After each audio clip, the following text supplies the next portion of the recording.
I'm good.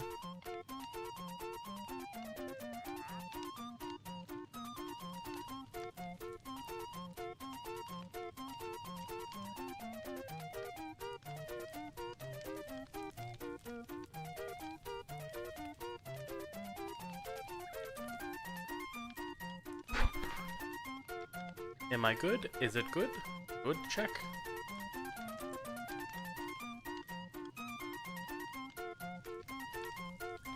Mick.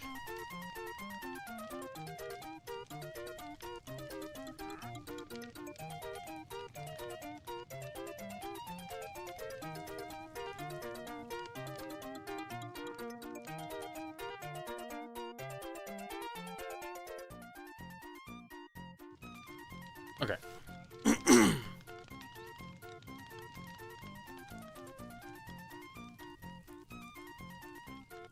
Ismophobia.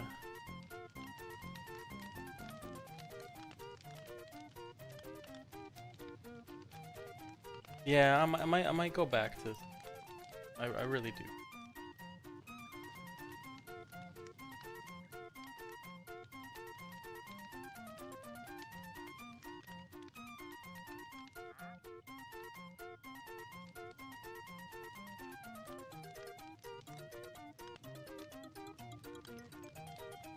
Sorry, did you say anything to me?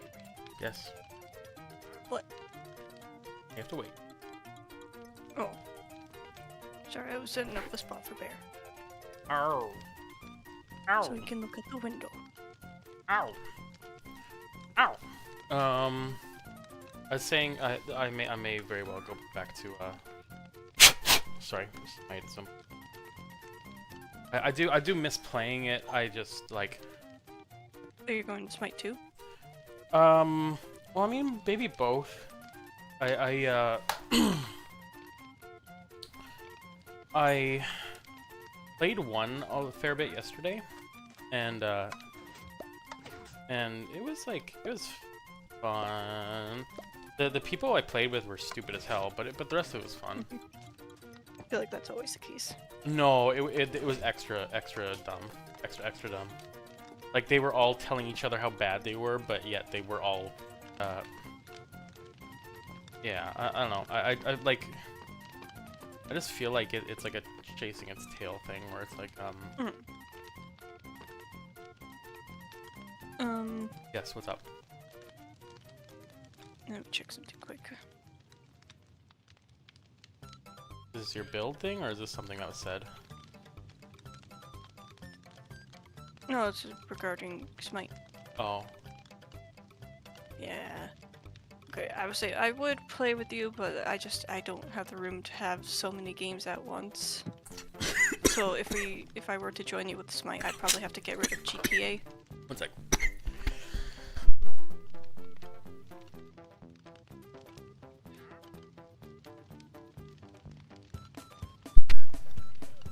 Who doggy?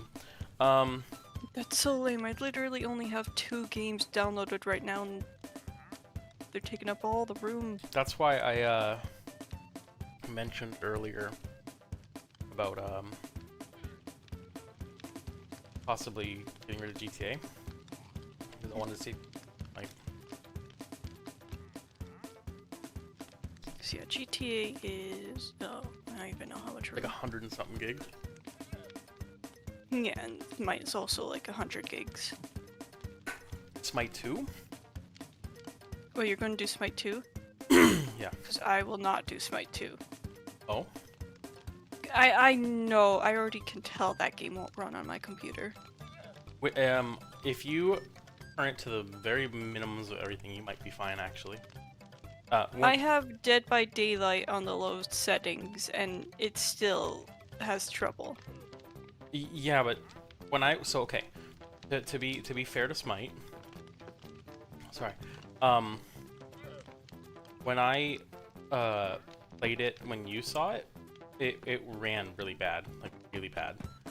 But in the last little while, they've done something where it runs actually really fine now. Is Smite 2 just exactly like Smite 1, or what's the deal? Basically, yeah. Items are slightly different. On a nice end, you can you don't have to be as hands-on as you may have probably been in Smite 1 with builds. Like there's a couple like you just have to play it honestly to Does it have assault? yeah it just got it, yeah. And But it doesn't have all the characters yet. no, but they released so yesterday they had their like E-League thing, or like the first like championships. And sorry, something's they're their first championships, and wait a minute. Sorry. Something. That's another thing I'm thinking, like, I don't know if I'd want to play it if it has, like, only one god I can play. Sorry. Okay, I'm less distracted now. It has a fair bit of gods. And they released their schedule of, like, how they're releasing gods going forward. And, they're releasing one old god every week, and then every 6 weeks is one. So basically, you'll get like a new character every week until they catch up, and you get a brand new one every 6 weeks. Whatever. I don't get any of my skins. No, but some stuff carries over, and you do have legacy gems. You just don't have as Barely many. any, because I didn't buy their stupid packs. Yeah. See, that's the thing. I don't want to support them, so I don't want to play the game. Yeah. So they've just been doing stupid thing after stupid thing, so I really don't want to support their stupid decisions. I get that. I totally. I'm not really against that one myself. I feel like this is quite literally an instance of I just miss playing the game. Let me go back to Smite 1. Because there's no sense in it's too dead. I'd play Smite. I didn't think Smite 2 was doing any better. It's starting to pick up a little. Right. No. Yeah, Smite 2 starting to pick up.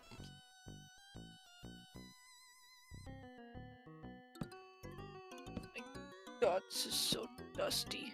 What's dusty? My desk. Desk. Okay. That makes. We don't have wipes. We. Oh, shite! What did I do? What did I do? Okay.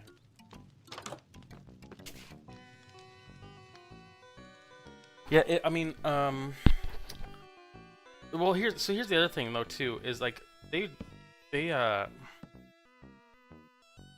that's not even the right block. You do have a god or two in the game currently that you do play that is in there. Is it as many? It's just that's gonna be a bummer when doing assault. Right, I see your point. Well, I mean, they have arenas. Yeah, but arena's always just a gong show. You know though, the whole point of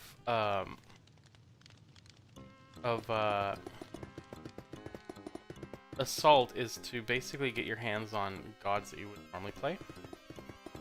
I know, but all the gods that are in there right now are kind of all the ones I really dislike. I think there's a few that are in there that you don't mind, and they're a little revamped or tweaked. Who's all in there right now? I remember you playing Odin, if I'm not mistaken. I suck at him now. Okay. Izanami's in there. I know you there. I also suck at her now. Okay. Hecate, you'd actually probably really like. Probably quite like her. Questionable. Nua's in there, Poseidon's in there, Ra. I suck at Poseidon.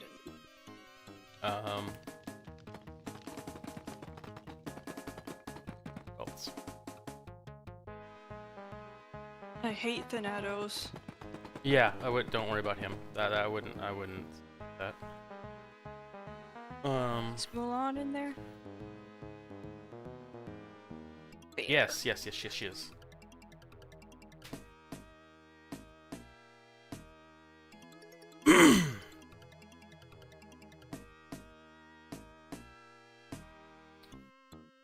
I need a glowy block.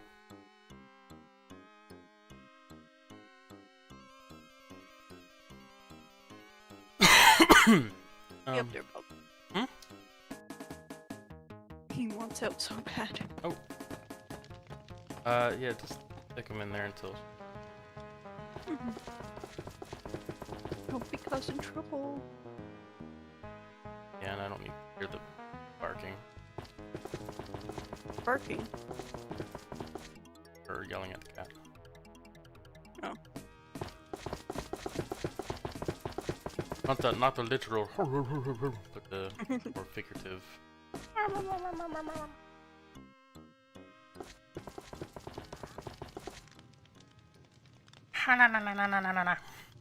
That one. Actually. Oh, this looks so. Oh, right. I was gonna build my thing. Are you in Minecraft already? Oh, sorry. Yeah, I should have said. What the heck? I'm sorry. I thought it was implied that we were playing already. Sorry. No! How long have you been playing? A little bit. Oh my god! Here I am sitting and just waiting. Oh, I'm so sorry. That's on me. That's definitely on me.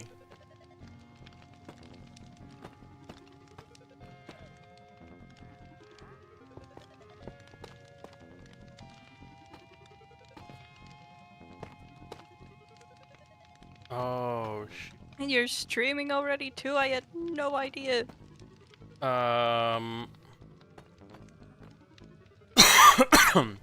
Also, my bad.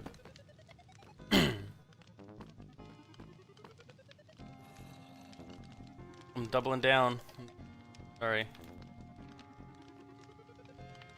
Okay, she didn't say anything terrible, chat. Nothing I about, don't even know if I did. I don't know what I said. Nothing about honkin' wieners, I get it.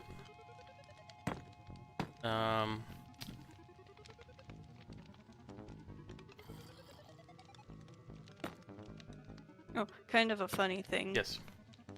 As I watching the Game of Grumpas. Yeah. Aaron mentioned Dead by Daylight, so he's still playing Dead by Daylight. Which I'm quite surprised at that. Has anyone yet to tell him that's a terrible game? Terrible game. I mean, if he's playing it, He I already feel knows. like he has to know. Yeah. If he's playing it, he already knows it's terrible. I mean, oh man. Yeah, that's a tough one. Cause yeah. I mean, it really depends who you're playing with. You know what? Here's the thing I just thought about. No, I wouldn't even say that because it is a terrible game. Oh my god, because the last time I played, Yeah. fucking sucked. Oh. Because every time we had another survivor that was a streamer, Yeah. and we got them twice in the night that we were playing. Yeah. And both games, the killer decided to be a dickhead And just go right for the streamer. slug all of us, teabag the streamer as we all bled out, blah blah blah. Yeah. It's like, okay.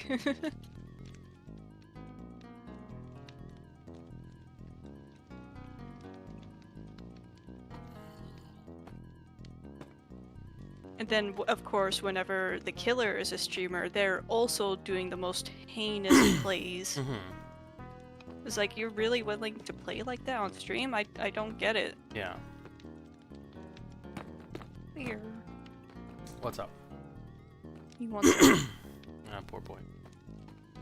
Oh, no. No.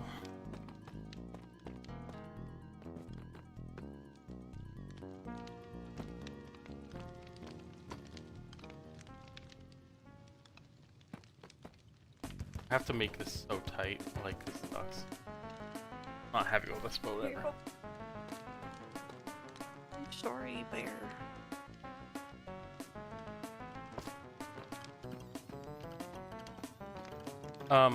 Yeah, no, I don't know. I mean, people like gamer. You know what though? I feel like that game really signifies the human condition. That like people are just that shitty sometimes. Yeah. Like, I mean, I've gone in there trying to be so nice and like whatever, and just beat dick bags and. I just want them to do something to balance it out already, but I know they never will. Well, like I so desperately want them to give, like how each killer has their own special ability. I want each survivor to have their own special ability. Because not only would that help with balance, that also is a great marketing idea. That gives purpose for the survivors to buy every survivor. Yeah. Just do it already. Okay. Apparently they need help with money ideas. Well, I don't think. Right.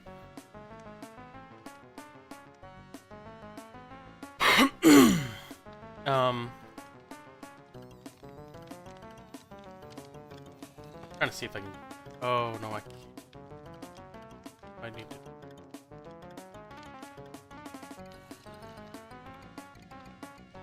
Guess it.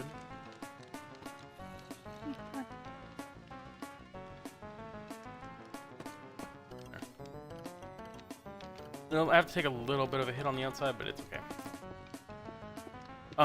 Hey, up, come on. Yeah, I mean, I don't know. So like coming back to like what I've mentioned this in multiple. The funnest I've ever had that game was back when the ratio was 60. Yeah. That's still in the killer's favor, but that's the funnest I've ever had. And it like it felt. I don't know. I know. That was also back when killers would occasionally like goof around too, instead of just taking the game insanely seriously. Yeah. I mean, there's lots to that though, where I know there was definitely some balancing issues of that. Like I'm not gonna be ignoring to that. There's definitely a balance issue, but I much more enjoyed what it was that time.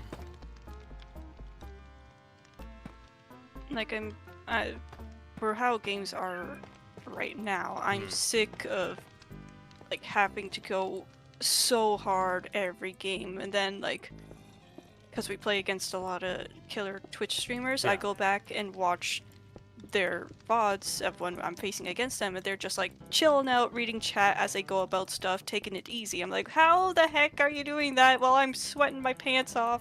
Well, yeah, just trying to survive. But more often than not, though, you're doing more than they are, or you're subject to some of the. But still, like, how is that like the diversion? I guess like killers can play so laid back and have it so easy that like they're guaranteed to win, while survivors, they can try as hard as they can and still lose. Because that's the. I don't know, like. I honestly think, like I said, that game, it struggles with identity a little bit. Well, like I think it's very aware of what it is, but it struggles with identity in the sense that like it doesn't play a way where it doesn't play in a way where it's very fun. And also, it kind of doesn't really do enough, I think, to push the archetypes of the killers, or like what they do. Because like I think it's a very cut and paste kind of gameplay a little bit. A little bit. Like I don't feel like there's much diversity in actual gameplay styles for characters. Their abilities are probably the most diverse thing, but for the most part, they all feel like they have like the same. They all feel like they have like, you know, their basic attack, their slash, and that's it. Like they all have a slash, and if your ability doesn't work, then you resort to slash, and that's that. It feels the same. Rinse repeat for all of them. There isn't a character, for example, who doesn't have a slash, and or I think. I don't know if it's been a very long time since I played. I feel like Onryo would have been the best example of changing the archetype. Where, that's not. Oh, I went really low.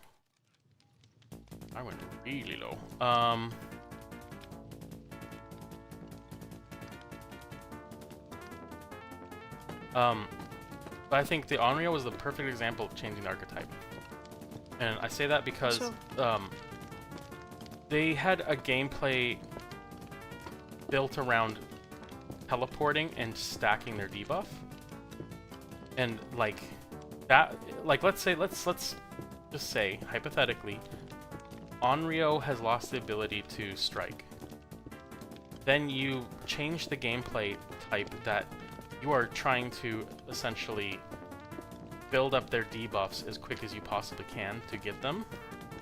And like, let's say Onryo now has it completely removed, like no strike at all, and your new ability is, as the Onryo, every time you phase through somebody, like you walk through them, it raises their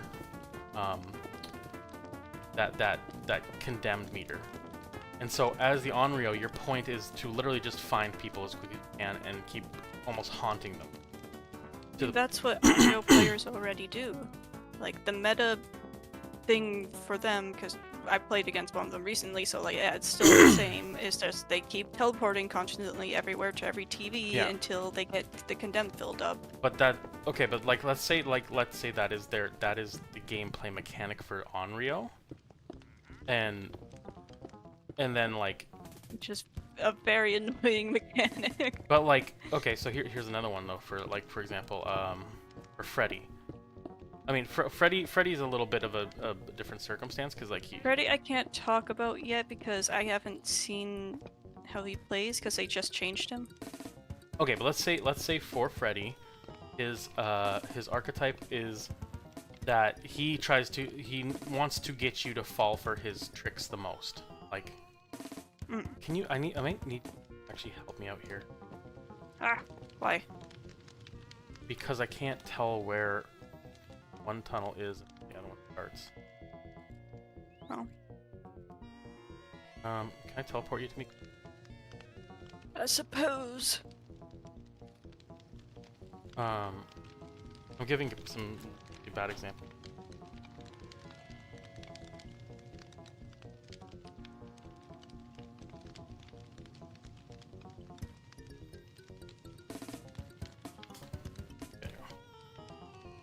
Can you go down in that pit there? It's so dark. I'm sorry. I'll be quickish. You're at as far down as you can be, right? Oh, yes. Oh, damn. Okay. Okay. Hi. Okay. You can go back now. What? I know. It was short. I know. Wait, do you have any items on you? Wait, how the hell did you get out of here? Are you invisibility potion? I use night vision. Oh, okay. I just don't see you. I'm out of there already. Oh, hi. Okay. What is this? Okay, I don't have to worry about this. Got it. That's another one. I feel like just I feel like if they tried to introduce like a new killer kind of mechanic, Mhm. usually it turns out to be a nightmare. Yeah. Like one of the worst killers that I absolutely hate going against is the plague. Yeah. I cannot stand their Well, mechanic. that's because their mechanic essentially is a limitation. You can't Yeah. play the game normally with But them. still, it is like it does everything that counteracts playing as a survivor. It's like, okay, what do I do? Yeah. I can't be quiet. I'm down a health state constantly. I work on gen slower because I'm sick. Okay, so here's an example. Like, these are terrible. Honestly, I'm gonna say, in fairness, these are terrible ideas, but it's only because I'm thinking about them while I'm trying to think about what's happening here. But like, let's say, for example, Pyramid Head can't attack you normally. And his goal as Pyramid Head is that he has to do things to I don't know how what the word is called for it, but basically he has to complete objectives to pull you into the Silent Hill world. Like, you know how the world transforms whenever it, like, how, like, you know, things start ripping off the wall and like it becomes like fleshy and stuff. And like, Yeah, that's explain that to me. Hmm? I get what you mean. Yeah. Well, for people out there in the game land that don't know, that's, yeah. But let's say like that's his thing, right?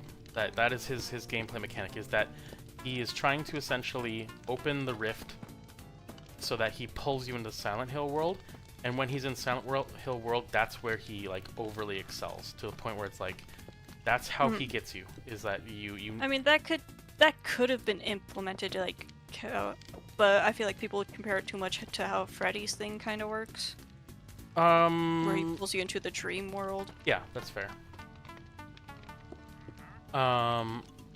Like I said, the pothole city in my ideas, but the point is give them something where it feels authentic to that killer, that situation. Like, yeah, I get that. Like, give me the complete experience, basically. What's another good one? Like, Although that's kind of tough, because then you look at how people play Michael Myers in that game. You can say that's authentic, but it's also it's like kind of bullshit in a way. Yeah, that's like fair. all they do is they stare at you until they get their power, and then they murder you. But you know what though? If that was specific to him, then okay, I get it. That works for me. But if it's like, wait a minute, where? Can I just pull a dummy move and see what my exit? Oh, okay, no, that's right. Yeah, but that makes sense to him, right? That makes sense of like what he is and what he does. Okay, then how's that any different to Ghostface?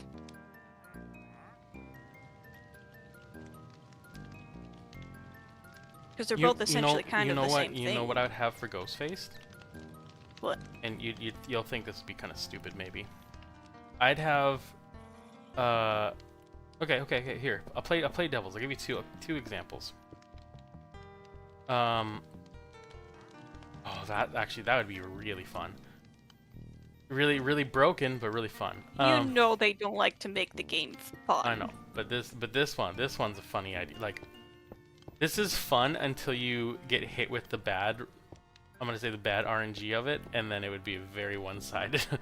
For Ghostface, either it, because like people lock in as their killer, right? Like people will pick, like, I don't know, whatever. Like they're gonna be playing Ghostface, they lock in Ghostface, and they go and they matchmake. For Ghostface, I'd make it so that Can't the killers switch it up while they're loading into the match? I don't. Maybe I don't remember. It's been that long. Okay, let's say you have to lock in before. Let's just say that's for punishment's sake, and by punishment I mean for argument's sake of what this No, is. they can change it because the survivors can change their stuff. So, and the killer's like, oh, if they see you, all the survivors are bringing items, they're gonna change it so they have like Cranklands. Yeah. Okay, so let's say that in this one instance, you have to lock in your killer first beforehand. For Ghostface, I'd make it so either it is a CPU or that there is an RNG involved, and the RNG is that there is a chance to roll that pulls in other players that are playing Ghostface. So if Ghostface's whole thing is that they're and maybe even one-sided, but let's say Ghostface's thing is that there's supposed to almost always be more than one Ghostface or one person being Ghostface. So you have a random chance to spawn in a map with up to I'd say 3 other people that are playing Ghostface, or or that it's a CPU, in which case there's always 2. And I think the chaotic fun of it would be that it is literally a RNG roll of the dice, that every game you have a 1 in 3 chance to spawn in an additional player to play Ghostface, and people don't know how many there are.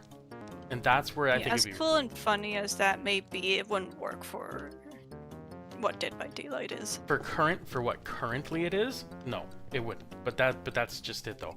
That I But feel it would be such a fun idea. Yeah, that you think you like, imagine this. Just sales pitch this one. Imagine you are playing the game and you think there is only one Ghostface.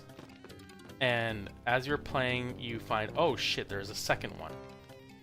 And then all while this is going on, turns out there's a third one that you don't know about. and let's say they're all using the same costume. So you think maybe there's only 2, but really there's 3. And so, but if I was going the CPU route, there'd always be 2, and you could switch between which one is which, and the computer would take over and it would act like a player. And it would basically, like, you would I think you would be able to tell at a certain point if the player is controlling the Ghostface or if the CPU is, because people know, like they know those subtle nuance differences.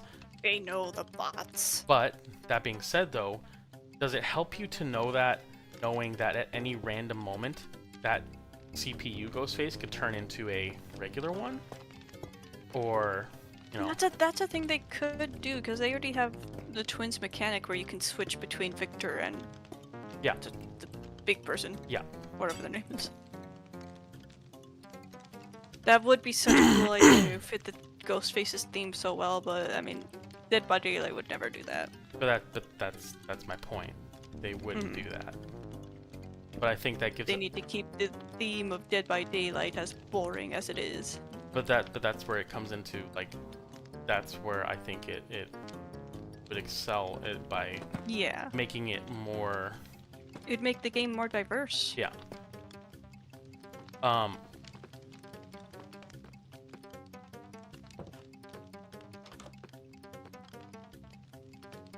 I need a brick block. Freedom.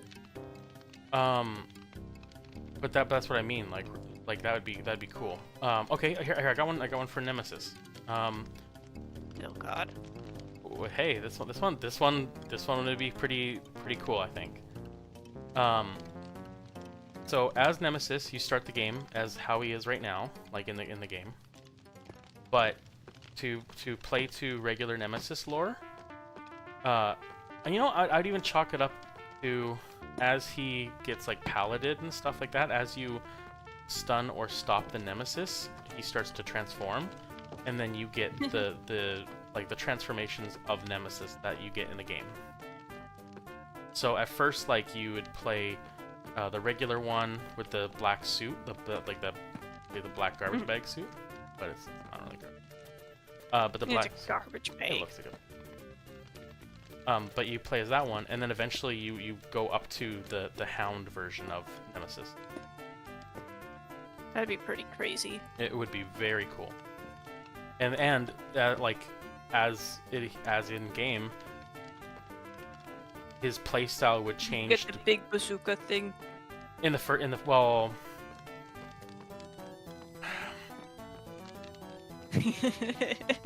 I personally, it's like a very rare occasion that if he gets all his upgrades and gets all up there, that the cannon spawns and the survivors have to use that. I personally would be down for it because I'm just like, you know what? Yeah, sure. Put me in that pigeonhole. Let's see what we can make happen with this. I would love that, but they would have to then transition to the game where, they add a method where, like Home Sweet Home, you can actually kill the killer. Yeah. Which, oh god, that would be so cool to add, but they never will. I don't know that I would kill the killer, because I think people would start being really, really aggressive, and they would punish killers that were less experienced. But I think, like, because the rocket launcher, you know what? Give them the rocket launcher and make it very clear you got, like, limited ammo. So if you need to make it count. Like let's say as Nemesis, you get 2 shots with the rocket launcher, and that's it. You get 2. Only he gets a rocket launcher. Only the killer gets a gun. Because when survivors have been asking for guns forever. Because he's that's his thing. That's Nemesis. That's How about Leon's? He doesn't get a gun. Oh, I'll give Leon some Leon something. If you are, let's say, Dead by Daylight was thinking about adding these kinds of mechanics to the game, they would have to do something to survivors, because that would just be, if it's not unbalanced enough already, that would be an really extra step. I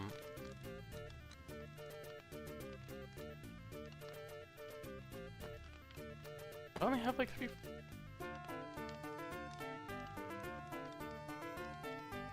Alright. Yeah, you know what, that works. I'd give Nemesis a rocket launcher. He gets 2 shots and he's out for the whole game. That's it.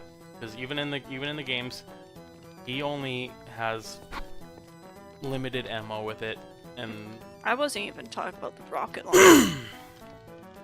I know, but for Nemesis, I was talking about the big gun. The big gun? The big gun. You're talking about the... that Jill uses. Oh, you're talking about the rail gun. Yes! That's too much. Now you're going silly. Sorry,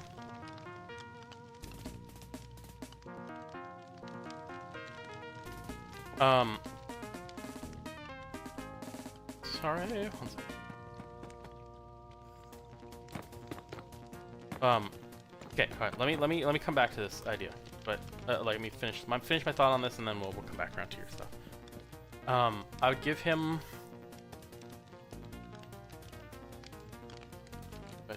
Which way does it go? Oh, no, I had a different. I'll wait though. No, throw it out there, because I remember what I'm gonna say.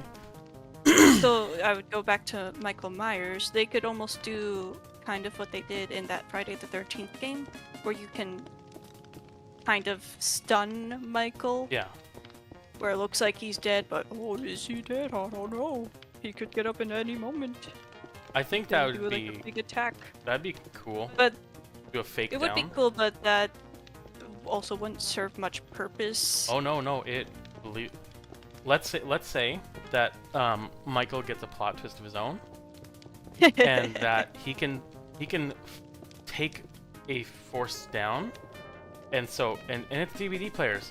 You know that you know they will teabag. You know it. Like, I don't even have to. Like 1,010%, they will do it.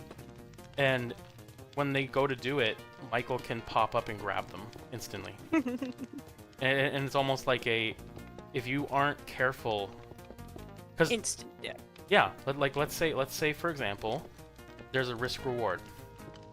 Risk being that, like, maybe there's some mechanic or something to it, like, oh, you know what it is? Let's say that Michael relies on his knife to do tombstone, right? If he doesn't have his knife, he can't tombstone. So his gameplay mechanic is that he has to locate his knife, and then he has to stop, like whatever, he has to put someone in a dying state once or something. So let's say as the survivor, your goal is to stun or incapacitate Michael to take away his knife, and then you can hide it somewhere on the map from him. So that would be the reason and how that you would get your risk reward, because essentially you would have to go up to him to take it from him. But if he plot twists and downs himself, then you think he's down from the stun, but really he's doing it so that he can instantly grab you when he stands up, or on like how characters like in horror movies, when they get too close, the villain grabs them by the throat and then like. That's what I'm saying. Up. That's like a yeah. Michael does that quite a few times. Yeah. So let's say that is the trick of it. So he plot twists himself, downing himself on purpose to fake being downed, only for you to come up to him thinking that you can get the knife away from him, and then he grabs you and does you away with you.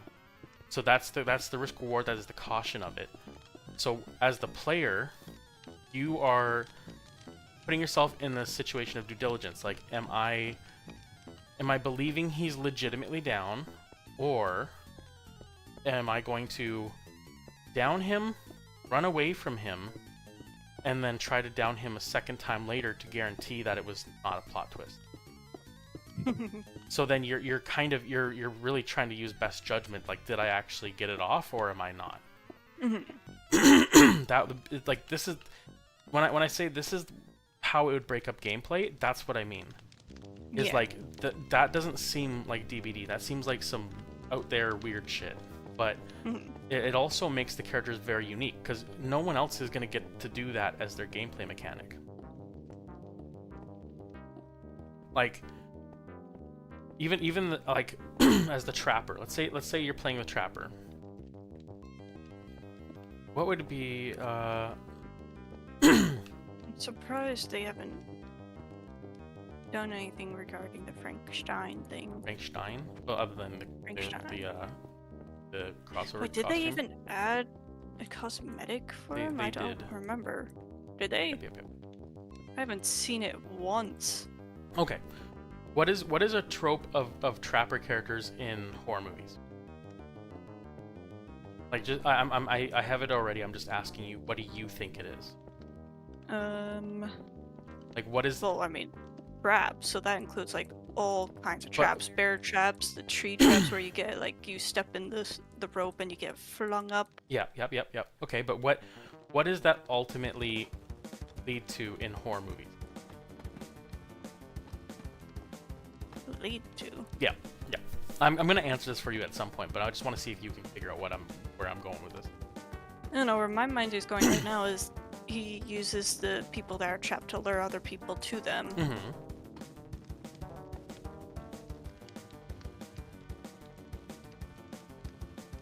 I don't know. I'm kind of blanking on where you're going with this. Okay. So for me, if I was to redo a trapper to have a unique gameplay style, it would be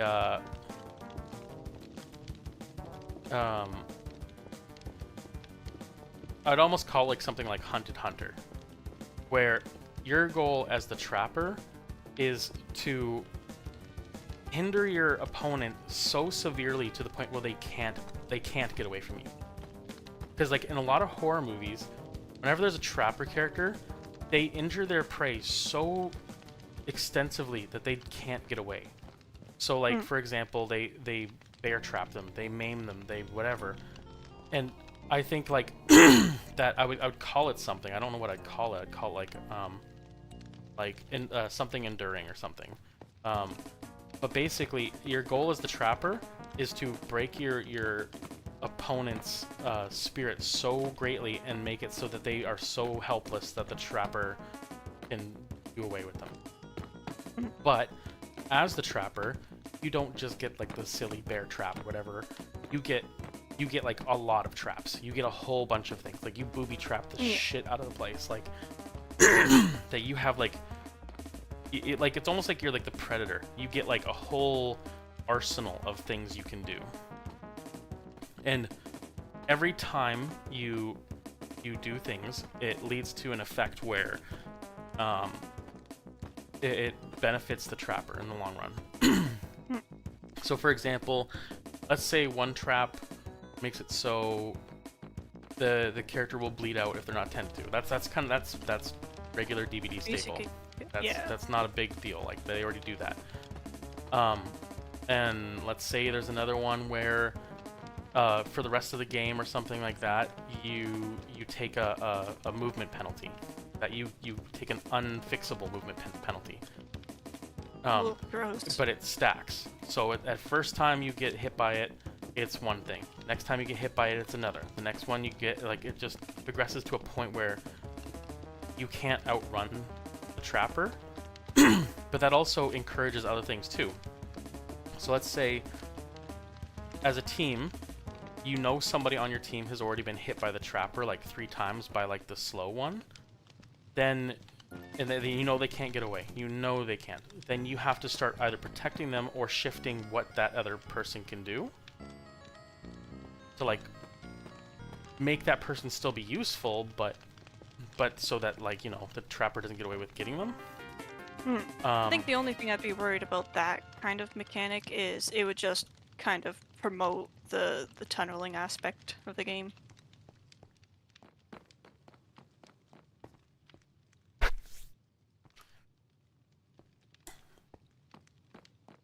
I think I think that's where you come back around to. You have to make rules for the trapper. Yeah. Like, again, like I said before, like, maybe honestly I'm kind of keen to the killer can't kill until certain conditions are met. Yeah. So, like, for example, the trapper can't kill you because maybe, though he is very elaborate on these, like, instruments and tools of, like, death, so to speak, he may be like a slightly weaker character. Like, let's say he's like some bushman or something, so he's not exactly at great strength, so he has to weaken his prey to a point where they are able to not fight back and get him.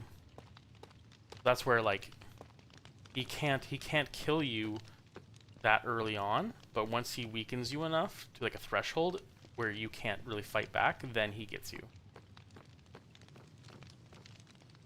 Yeah, I feel like DVD would have benefited so much from having like conditions on the Moriing and stuff, instead of just like, oh, here you go, Mori at any time you want. Right. Because that mechanic has screwed up so many plays for survivors, it's kind of insane. But also too, I think this would be where you overhaul the whole gen system completely. Yeah. Let's say gens, like, let's say, you know, let's keep it fair. Gens are still a thing, but let's shift the gens over a little bit and say that you have other things you need to find or do as a survivor. So, like, let's say you have to do like 2 or 3 gens. You have to find a key to the exit gate to open it. You have to, I don't know, or like, I don't know, maybe you have to find bolt cutters or something like that, and then bolt cut certain things. Like, give them a little more to do than gen. Like, for example, what if the console for the gen, you needed to find a wrench or something, or not a wrench, like a screwdriver to break open the panel to do it, to start even working on a gen. Take some inspiration from Frankenstein, where you need actually to find parts for the gen in order to start working on it. I wouldn't go overboard on that, but yeah. Yeah, that's a perfect... but I'm still, it's just like, it's an example. Yeah. They literally did that in Frankenstein. And you know what? I'll be fair to the DVD team and stuff like that. I'd call this a different mode altogether, like Apex Predator mode or something like that. Where this or well, maybe not Apex Predator mode. Maybe let's call it like the authentic killer experience kind of thing, or something where it's like this is a little more on the nose of what is a true slasher experience. Then I wonder if they would have difficulty facing that regarding all the other kind of like DVD wannabes out there where they took the idea of DVD but added more to it. Like you look at Texas Chainsaw, Yeah. you look at Killer Clowns, you look at Friday the 13th. Like I don't know if they want to avoid being overly complicated like those games, Well, but still, what's one of the most makes popular DVD things- so cut and dry. Like it's the same thing over and over again. what's one of the most popular things right now when it comes to DVD? Like in DVD? Yeah, like something they've implemented in the last couple of years. Well, I mean, the most popular things would be the game modes they're adding. Exactly. So why not Yeah. give some variety? Like if they're already going for that route, they're already looking to do that stuff. Don't stray away from it. Like really push it forward. Like I think people are at the point of the game where they want to have an experience that changes the meta for the game altogether.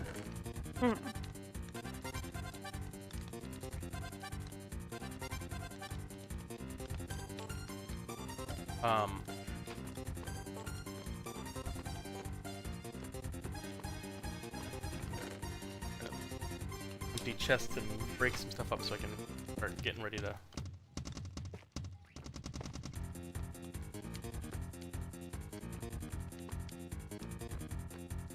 Alright, do it. But like, I think that'd be really fun. I think people would be too poo-pooey and kind of in the same vein of like, how is that balanced? I get it. Like, I get that argument. It doesn't, on paper it doesn't sound balanced, but that's as a game developer, it is your job to create these narratives and these things to make it fun, to to push those envelopes a little bit.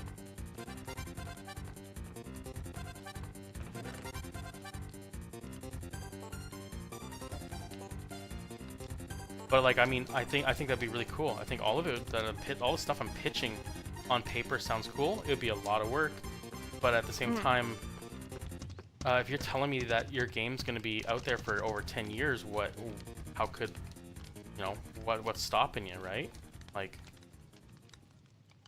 if you're gonna do a long-term service game where like somebody's playing for 15 years, you want to get people paying into it and stuff like that, then why wouldn't you? Okay, like here's another one. Here's another one. Let's say when the Alien, the Xenomorph came out, how cool would it have been as like your goal as the Xenomorph is, yes, to hunt down other players, but to also lay eggs. And then when that happens, you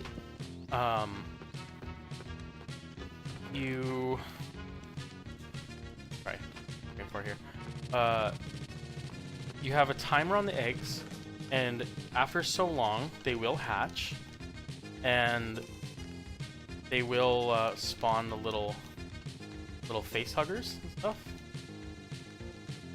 Right. And that if you get got by a face hugger, let's say, you know what, I'm not going to be a complete dick, I'll give you an out. You have like a quick time event thing that you have to do. Let's say you fuck up the quick time event. Like something goes awry, you don't get it or something. Then you are infected with a face hugger, and you have kind of like the pig with the headgear. You have a limited amount of time to live. True to Xenomorph, Alien, whatever lore, you can't get it off. You can't get it out of you. You are on a timer now. You try to do as much as you can to help your team before you die. But on top of that, if you get killed by Facehugger, then it will eventually spawn in a CPU additional Xenomorph. And that's where it starts making things scary, like really scary. Where you want to basically keep that would be just insane. Well, I mean, you can only ever get 3 at the most. Let's say worst case scenario, you get 3. 3! Well, because if there's 4 survivors, you can you max out at 3. You could never have more than 3. But those other xenomorphs can do things like they can chase you. They can decide to lay eggs. Like they can, like, you know, pack mentality. They will go and with they'll find the initial the apex xenomorph, and they will follow him around and try to help him get downs or something, or hunt. Jesus Christ. But that's just it. How intimidating, how scary would that be? In which case, it leads to what the I guess the lore of xenomorphs are, which is you don't want to let those things be going, like, surviving for too long, because then they just start to get overwhelming and, like, you know. But then you'd have to think, okay, though, how do you combat that? You have to be organized, and you have to get your task done quickly. It's for even in the movies, xenomorphs have always been combated by either dealing with the initial one as quick as you can, or getting away from it as quick as you can. But I'll give an out. Let's say the facehugger thing is a little OP. Then make sure in every map there's a, I don't know, like a pod, like a stasis pod thing, where you can go in and the stasis pod will cut the xenomorph out of you, or like the baby, the hatchling, just like in Prometheus, where she goes in and gets the little thing cut out, and then it gets trapped in the pod. In which case, that even would be a cool thing too, is that you go in the pod, like you can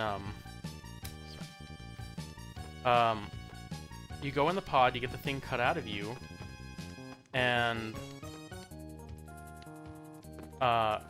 it will spawn another xenomorph, but you don't lose one of the survivors. That'd be pretty cool in my book.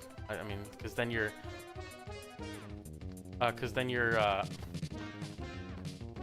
still doing the whole, you know,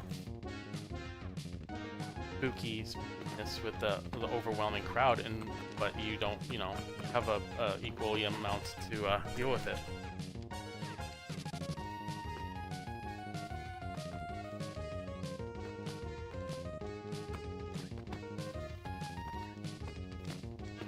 I don't know. Any thoughts? Just kicking some off-balance might. Now, because we talked about Trapper already, yeah. How would you make Huntress different? Because essentially they're very similar. Yeah. Yeah.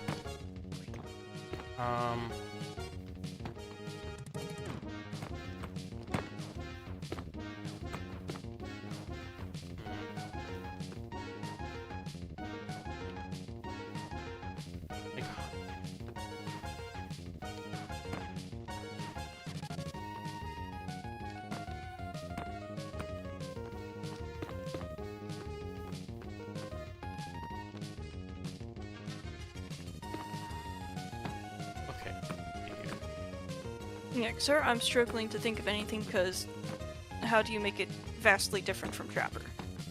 Yeah.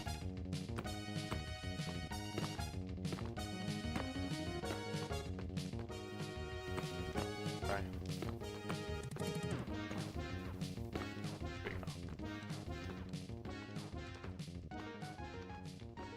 Oh, looks kind of... Oh, there you go. Oh, okay, there you go.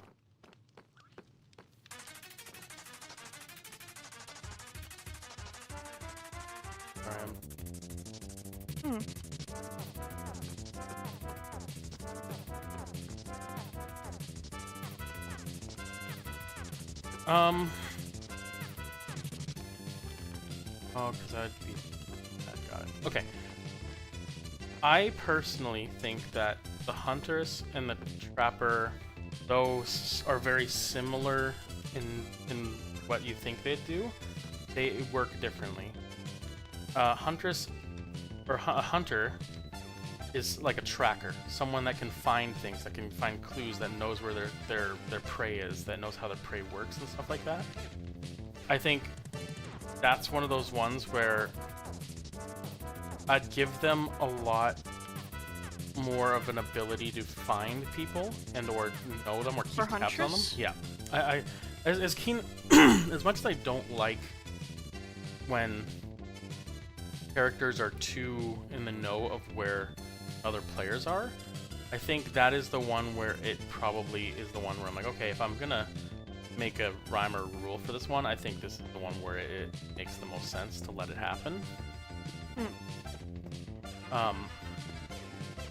So for example, this sounds really goofy, but as for a trap or the huntress, I would do something like you can put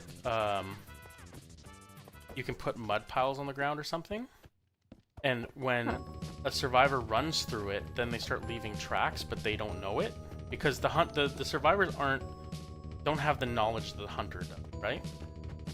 And so they won't know when they've stepped in things. They won't be alerted to it. They won't be aware of it. Only the huntress will know that they've been running through mud, and they'll leave footprints or they'll leave tracks. Now it's almost up to the huntress to plant them in spots where they want to know where they're looking for their information. They want to know where, okay, if I'm putting something here in this hallway, I want to know if somebody's been through here. Or for example, like this is a really goofy one almost, but like what if the huntress can set up stuff like noisemakers, like where it's like a tripwire. You won't, as the player, be able to see them, or maybe you can, but they'll be really difficult. Or maybe that's part of how the huntress has to play creatively, is how do I hide my noisemaker but also tripwire somebody? And so that way, go for it. I'm gonna interrupt because it's sounding very similar to Skull Merchant now. Skull Merchant is... Let's be real. Skull Merchant is supposed to be Predator. I'm not gonna take that one any other way. Budget Predator. It was supposed to, yeah, it's budget Predator. It's we didn't get the license for it, but we wanted to make the Predator. So honestly, Skull Merchant would be a different thing altogether. You know what? And I'll even give you one for the Skull Merchant afterward. But I'd do a whole bunch of little things like that. But then I'd give the huntress the tools of the trade. I'd give the huntress literally. I mean, the axe is cool. Don't get me wrong, axe is really cool. But maybe I'd give her a little more arsenal where she can hunt people.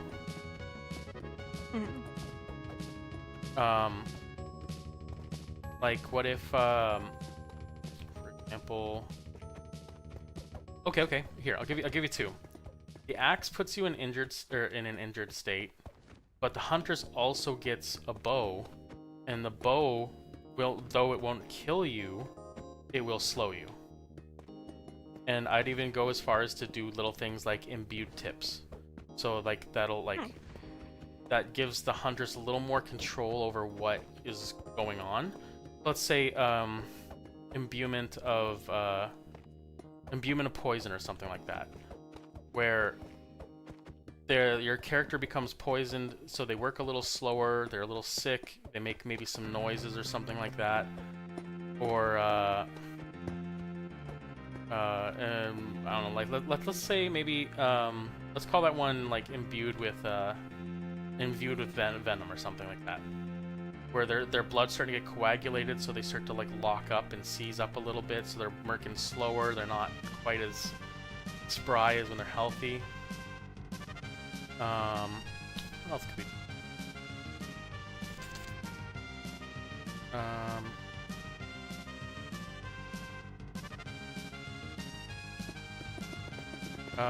And then like the axe one, I would leave the axe because I think the axe is just too many people enjoy that one. I'm not stupid. I know people. That was I was a little worried about mentioning a bow because the axe is already like a throwable. Yeah. But that's why I would say that, because so true to actual bow and arrows in real life, without the proper tip, you don't actually kill things. You can't actually penetrate skin, really. Or you can penetrate skin, but it won't go in deep enough to hurt anything, or they'll bounce off. So that's where I'm getting like the imbuement thing. That's part of like the tracker thing is, or not tracker. Yeah, the hunters is sometimes they're not meant to kill. It's meant to slow, maim, or which does sound a little trappery, I'm not gonna lie, that's kind of what I was talking about with Trapper.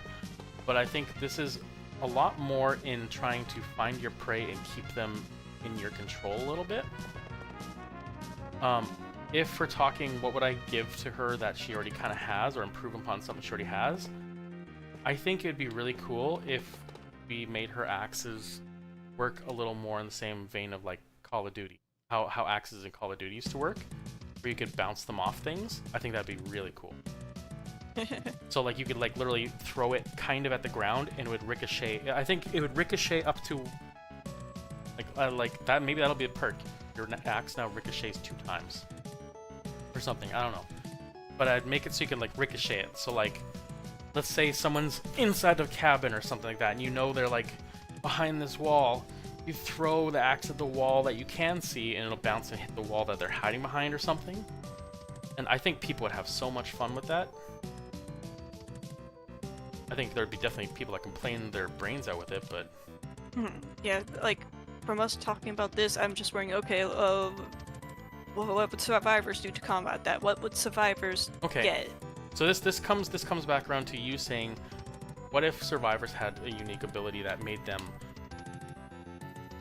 I don't know, gave them something to make them worth playing, like something that would, like, you know, push the whole that this survivor is unique. So let's say, I was mentioning how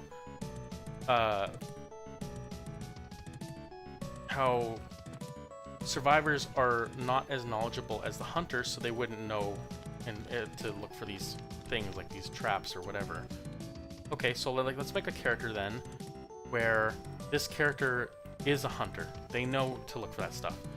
But that's the only character where they'll know or be able to see if they've been trapped or hit with something. So that is that character's specific ability that like no other character gets. So if you're playing against a hunter, this is the only one that's gonna know if you stepped in mud and you're being tracked right now. You come back to Leon. Though you can kill zombies and stuff in Resident Evil, it's more like in the newer games, you almost use your gun as like a way to traverse the map quicker or to prevent something from attacking you. So maybe that's what he gets. He gets a gun called Pop Shot, which is really that he can shoot something, but it's more to stall them, to slow them down, to... Well, you can make a pallet fall from a distance. Yeah, yep. That you, as Leon, you can shoot something. I'll give you a full clip because people got bad aim, or you know what? Not a full clip. I'll give you six shots because that's what it is in the game. You get 6 shots. And a chest. That would actually be so good for a perk. Yeah, and that you.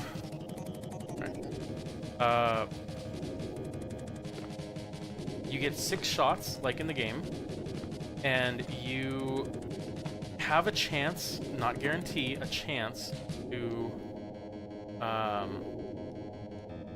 sorry, one second. Let me go up what I'm about to.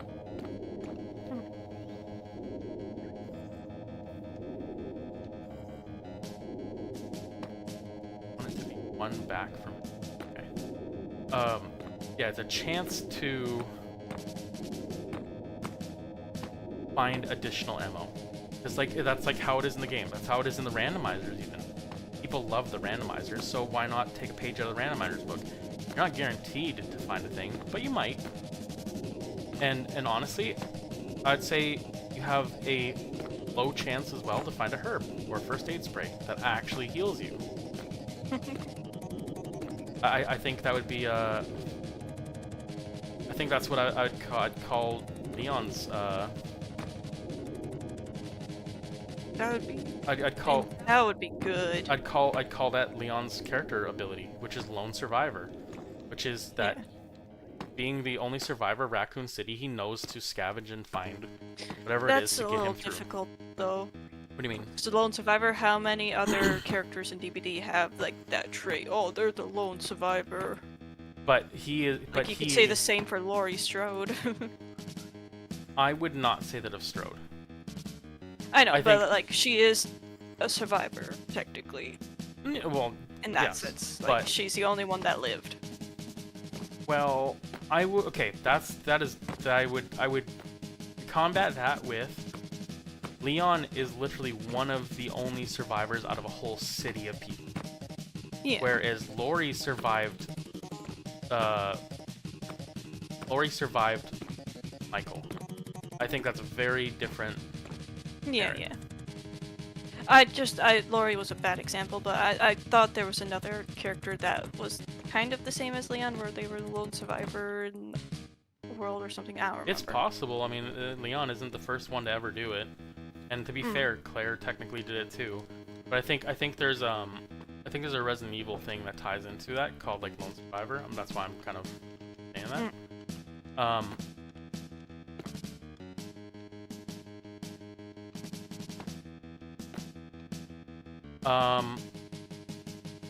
If I was to make one for Lori, would it?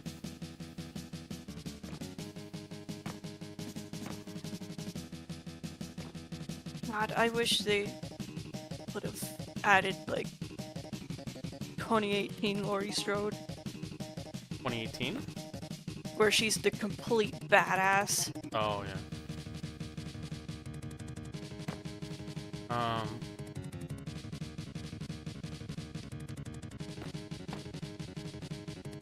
Pretty cool. Lori, what would Lori be?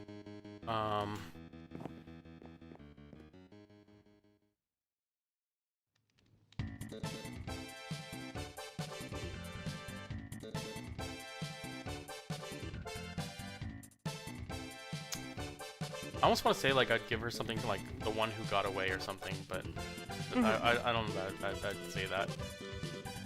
I would see my brain goes to Vanquisher of Evil, the one who got away, Conqueror of Evil, something. Because if Jason is considered evil, that would be it. Jason. Sorry, Michael. Okay, we're talking Lori. Lori, hey. I would take out of the 2018 Laurie Strode like that Laurie, where she becomes a badass and a recluse, like almost like what you're saying about the hunter survivor, like they know the ways of the hunter. She'd be very similar to that, I guess. You know, this is gonna sound stupid. I would give her like a spider sense almost. She can tell if something's around. Yes, yeah. She could tell if something's around. I'd give her. I'd give her fight back. That's what I would give her. Yeah. Where when a killer goes to grab, she has the chance to fight back. I mean, she has DS already. Yeah. I would.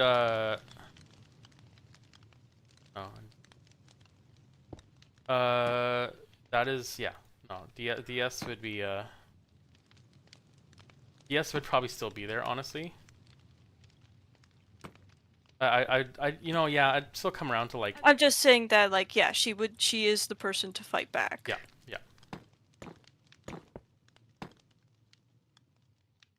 And you know what, too? this sounds really...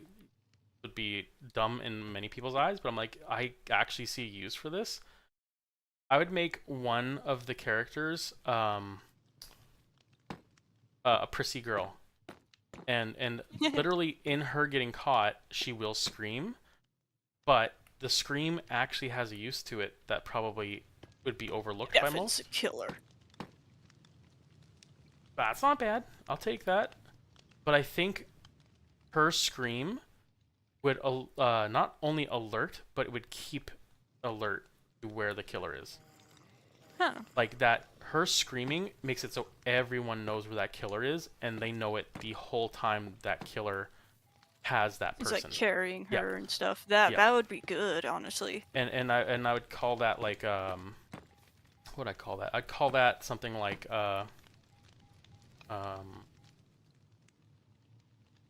slasher teen or something where it's like it's like the typical slasher girl where they're like you know what I mean, like where they scream and it's like, oh my god, like are you just gonna shush or whatever, like Scream Queen. Yep, there it is right there, you got it. Scream Queen. Yep. And that the whole point of that is that, like I said, as the killer has them at any capacity, their scream is heard across the map, and so you always know who has that person and where they are.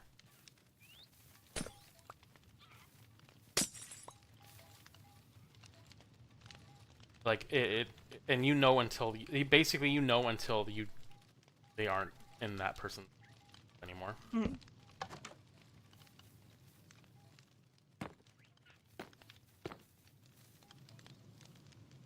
Which too, so just let's say we're playing Devils to like, how do these things change or improve or differ the gameplay aspects? That right there, let's say that there's a killer where, one sec. Let's say there's a killer where their whole thing is they rely on stealth. They're a very stealth, they need it. They absolutely need it. And let's say, oh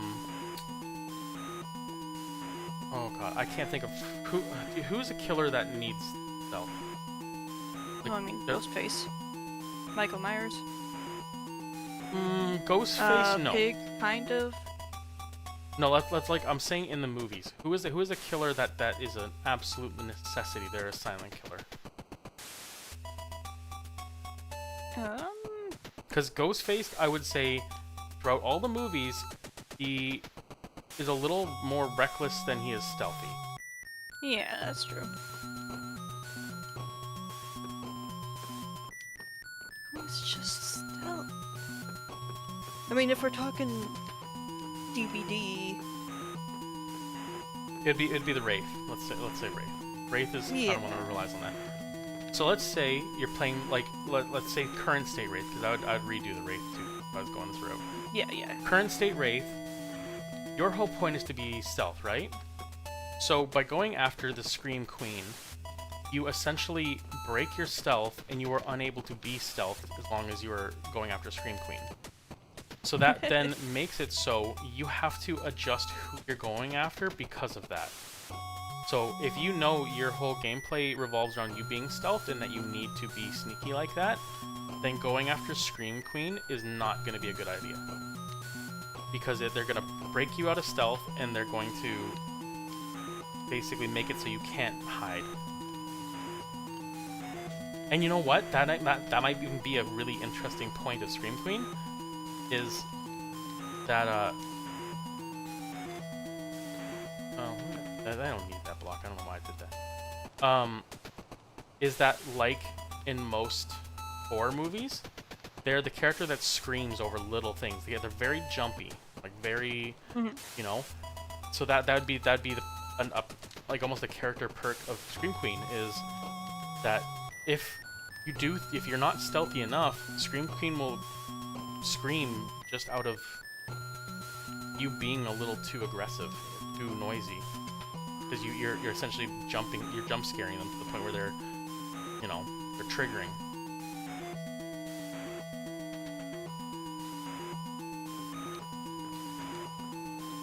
What's another character? Throw another one out there, because I think these are all pretty cool. I mean, granted, very basic idea. Oh, I shouldn't say basic idea. These are very loose ideas, but I think there's something to be said here, like something interesting. Yeah.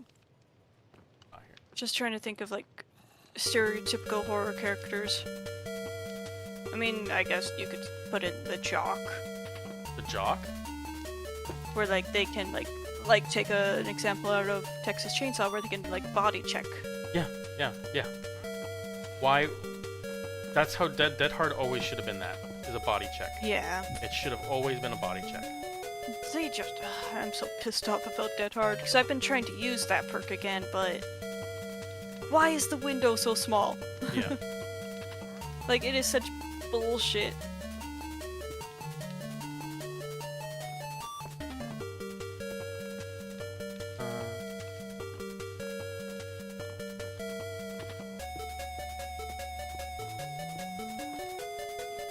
Oh, okay. Going back to the hunter. Yeah. The counteract the hunter. Yeah. Killer, the survivor. Yeah. What if, because they have knowledge of that stuff, they could easily disarm the traps, unlike other characters?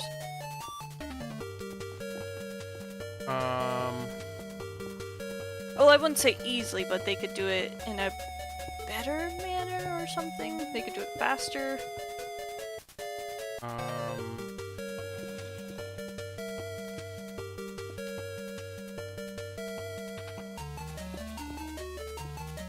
You know what I would call that character? I'd call that character Woodsman. Yeah. And that they can't disarm the trap very easily, but they could do things that might undo certain things. So, for example, if the hunter or the trapper's gameplay is like maim, injure, do things to slow people down, the woodsman can get away with undoing a little bit of it. Not all of it, a little bit. Mm-hmm. So, for example, let's say you, as a character, you do get a bear trap on your ankle. You, like, regular Joe isn't getting that off. So that's where you take, like, your walk hindrance, like, right? And you get, like, that walk debuff. But, let's say, the woodsman, he can pull off one of the traps. Like, almost like he has, like a toolkit, or he knowledge of how to do it. Yeah. Or he can, like, reduce the, kind of like in that Predator movie, where it's like, I can pull your foot out of this bear trap, but you're still gonna be maimed to some degree. Yeah. Kind of like that, where it's like I can soften the blow. It doesn't mean you're scot-free because you made a mistake, but I can definitely get you to a point where you can get out a little, possibly safer. Go another killer. Okay, what if we take characters that are already in DVD? So let's say Michaela, who is supposed to be a witch. Who's her counterpart? Like, who counterpart character? Who'd she come out with? Fuck, I don't remember. Was she a standalone?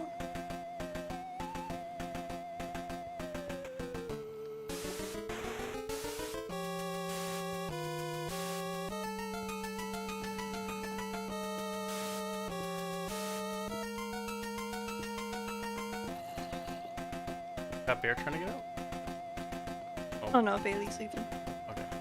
Oh, she's probably gonna come pick on me. Yeah. You're so sweet. Why do I have to put in my birthday to go on the Dead by Daylight website? Get out of here. They want to make sure babies aren't on there. Oh, babies are definitely on. Babies are definitely. Definitely.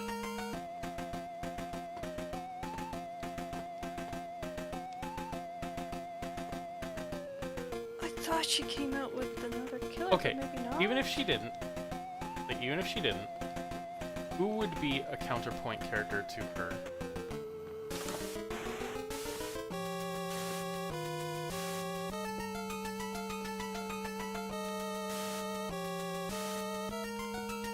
Like, who would be the killer that is her equal? If we're matching people up, so I'd say almost most characters should have a counter character. Yeah. I won't say all, but I'll say most.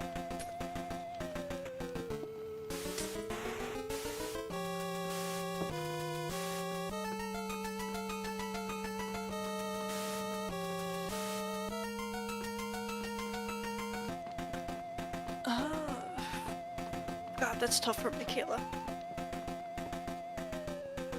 Because I'd almost want like her to face off like another witch-esque character.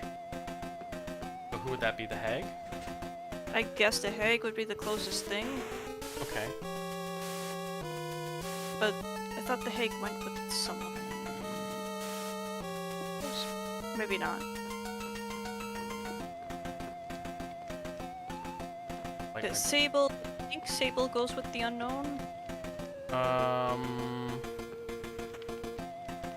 Yes. Which, that doesn't feel...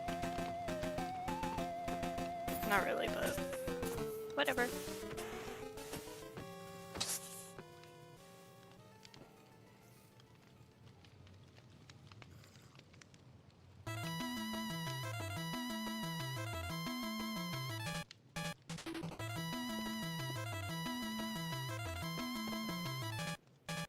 Yeah, I did want them to add like a witch-esque killer, which I guess they kinda did with uh, the Lich, but A lich? he's the Dungeons and Dragons guy. Yeah. Oh, Vecna. Vecna, yeah.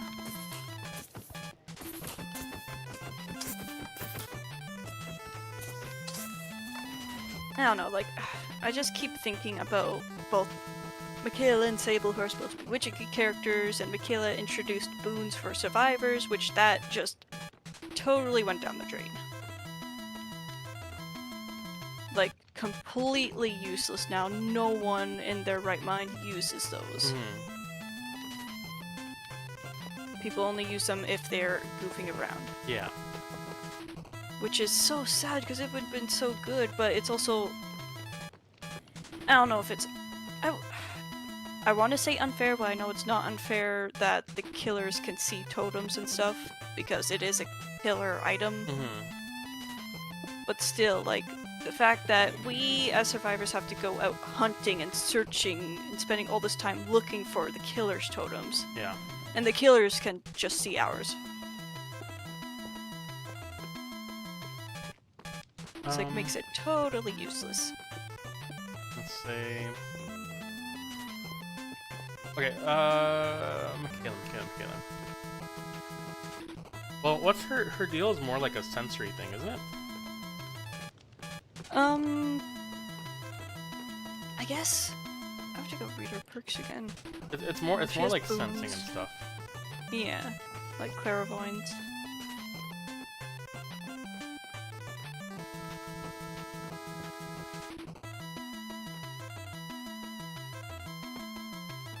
I guess boons do need a way to come back. Yeah, it's so sad that they just died. I guess like I'd maybe give her something like warding evil, which is like any requirements or something. I feel like that's even too big. Any, wait. But like let's say, for example, if we're talking like Onryo, where she has to get people to a point of condemn and like whatever, and there's like a spirit gauge or something that it fills up slower, or maybe even that she gives you know what? You can like do a cleansing ritual on people. Yeah.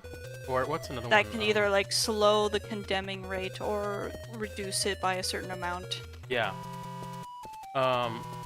And So that could work for the condemned, the stalking, and everything. and then I would give Sabrina something. I'd make. Sabrina. Or is it Sabrina? Sable. Sable. Thank you. I'd give her something more like akin to like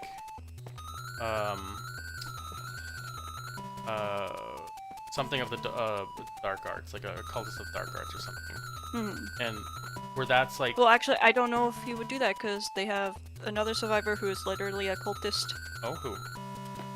I forget their name, but I've been playing them. They came out with the Oh, Houndmaster. that person. Yeah. But I see where you're going. You could probably still do that because I guess she is more darker than Michaela, in the sense that like she would be doing dark art stuff. I would keep her with dark arts, like purveyor of the dark arts. There you go. That's the word. And I would give her dark arts knowledge or something. So for example, like if yeah, because she has the perk where she goes and communes in the basement. Yeah. So like we were talking about earlier about there being like characters where they have to get like charges or they have to like do a thing to get to a place where they can actually attack people.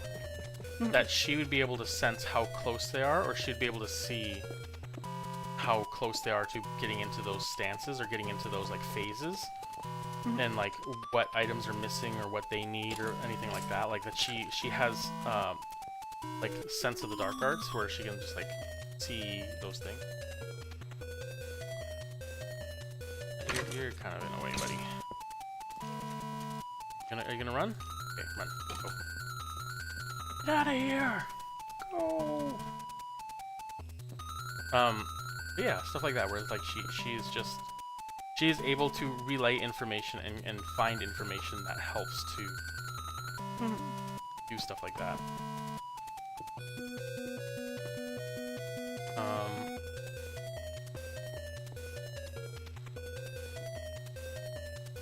And I'd even go as far as, like, say for example, if we were to make Freddy,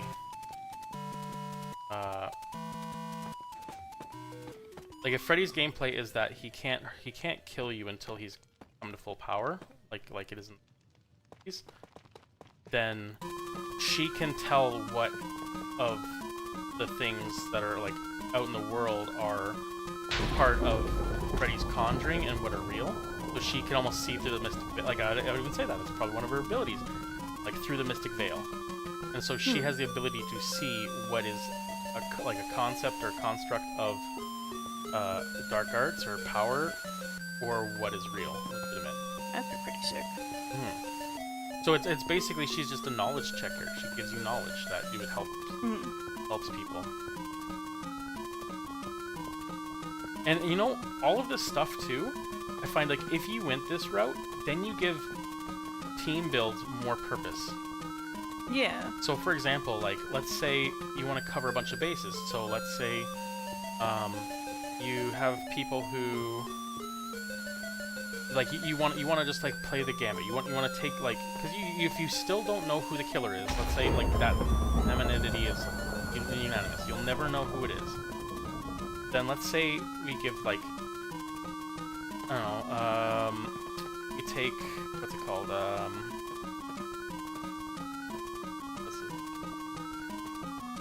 so like with like, let's say we take a woodsman in case there's a trapper. We take Scream Queen in case there's a stealth killer. We'll take Purveyor of Dark Arts so we know exactly if we get somebody who actually has some dark abilities or like mystic abilities, that we know how far into their abilities they're actually getting and stuff like that. Like, Thing is with this though, if they were to go down this route, they would need to make the change where the killer can't see the survivors in the loading screen. Because there has to be the air of mystery, because if they could see, oh, this is a team up, they have a woodsman, they have a mystic user, they have whatever, then they could just choose something to combat that. I'd make that a case by case. You know what? Let's give more purpose to the obsession. You can see what the obsession's picking, but you can't see anyone else. Unless you play as unless you play as a character where that is information privy due to a character ability. So let's say okay, this is a stupid one. It's a really stupid one. You'll find this kind of funny, but it's stupid. Let's say that the creature from It Follows is now one of the killers. Their character ability is sharing is caring, or something. Let's say it's that. Like, I'm just giving a stupid name. Where in It Follows, it's basically a demon STD, right? You get to see your obsession because that is the person who is currently infected, but you get one other character that is the initial spreader. And so you get to see one additional character in the campfire. That is the original person who gave it to the obsession. Okay. So you get 2 for that one. Or for spirit or something like that. Or like okay. Here. Let's revamp this a little bit. So let's say Fable is the purveyor of dark arts, right? And you pick spirit.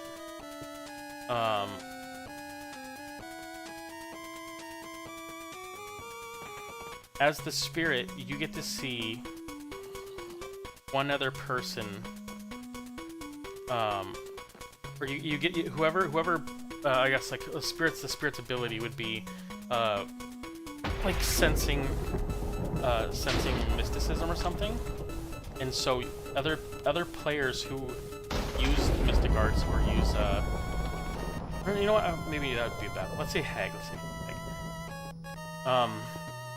Like sense of conjuring or something.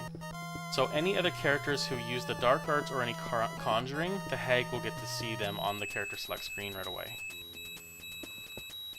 And then let's say, let's say you pick Demogorgon or something, and the Demogorgon's ability is sense, or no, what is it? It's blood in the air, or something like that. Let's say like that's their thing. Any characters who, let's say, are more aggressive, you'll be able to see them. So that'd be like Leon, that'd be Ash, people like that, because he smells the blood on them, and so he knows that's who they are. So, but like you have something like Hattie or Chloe or something like that, you wouldn't be able to tell because they're. But if you were going to go down that route, again, you would have to change that loading screen somehow. Like, okay, if you're in the loading screen, you cannot change your character. I would say your character ability will work after so many seconds. So like let's say the loading screen it's a minute, right? Be like a minute before queue time. Yeah. So your character ability will only activate after 30 seconds of sitting on said character.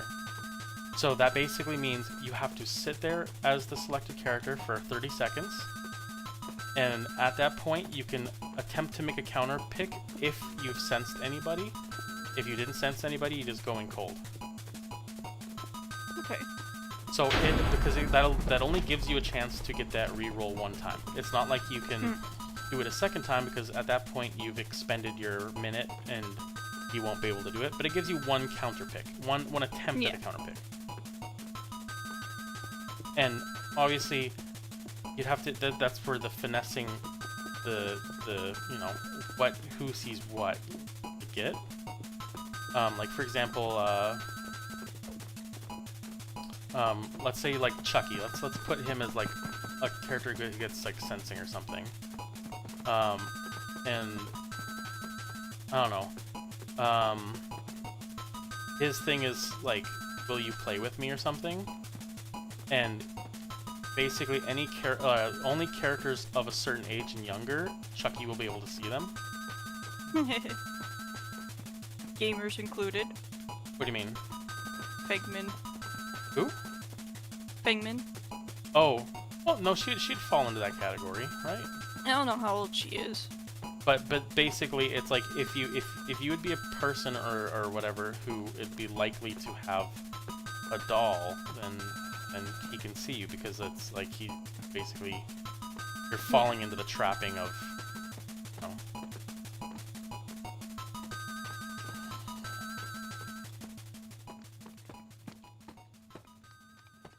And if like for example, if Andy ever was in the game, or like any of the, then instantly you can see them.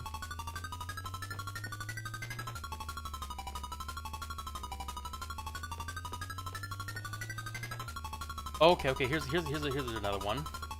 You're playing as Nemesis. You see Jill and Rebecca instantly because stars.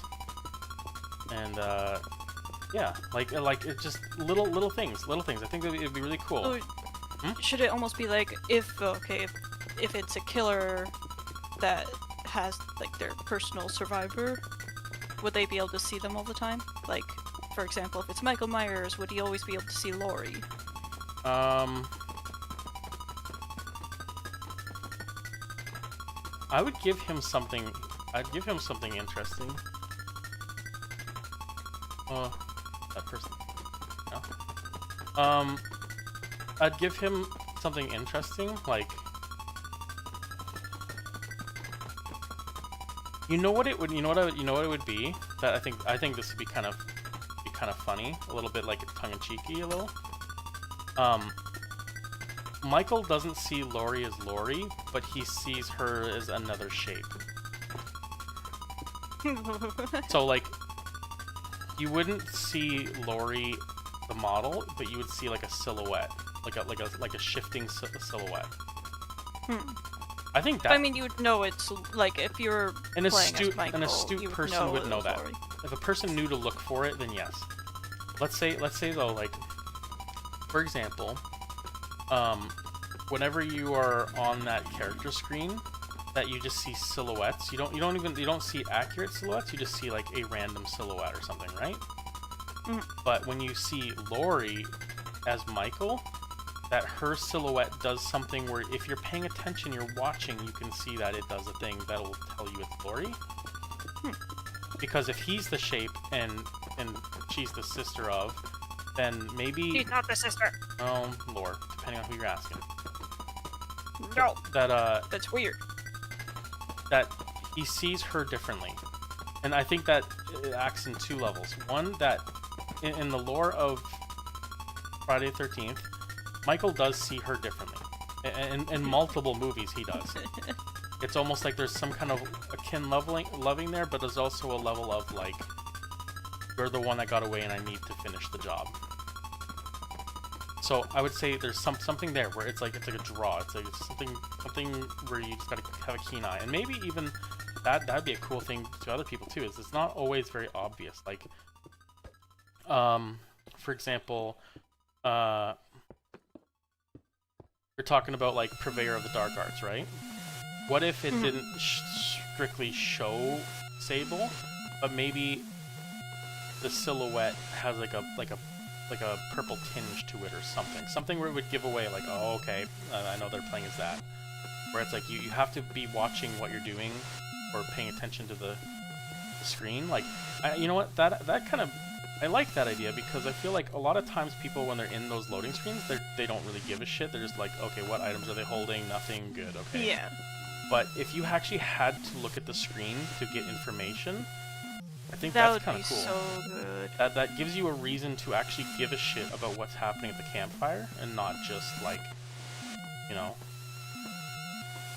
like, okay, come on, next round, let's go.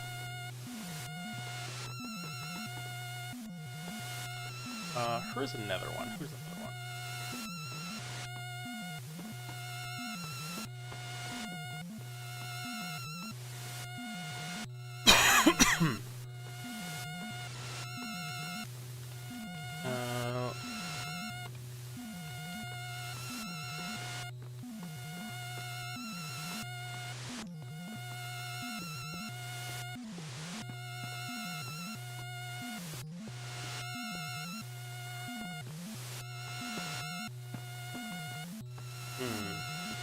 I'm trying to think of another character I would love to see a tweet.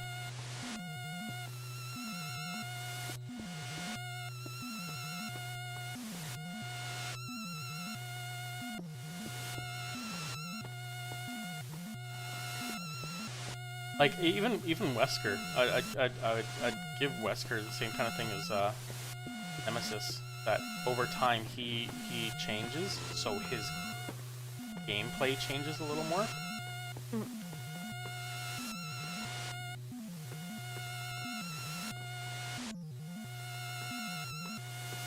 Who else are you thinking? Who else is another character that you're like, okay, this is... Give me a moment to BRB. Okay.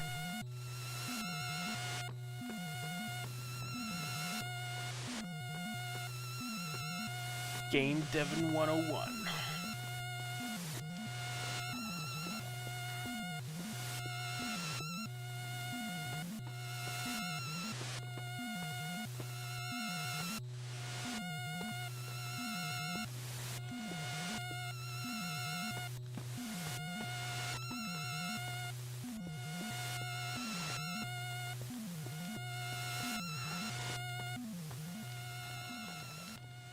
Okay. Did something be said?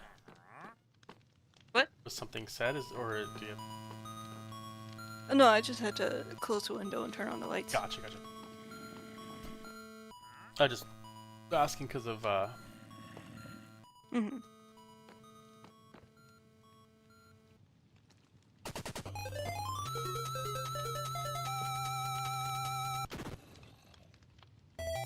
feel like I don't know what you do, but I feel like something needs to be done with Trickster.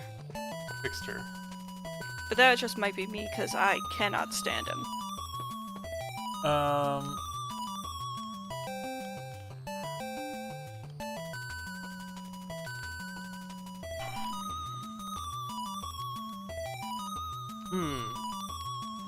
Well, he's a pop star, right? Yeah, K-pop star. Yeah. I'd make him something. I'd make him something where. Oh, what? Loading? Okay. I'd make him his character ability A Star is Born, and I would make it so that he gets rewarded by. Damn it.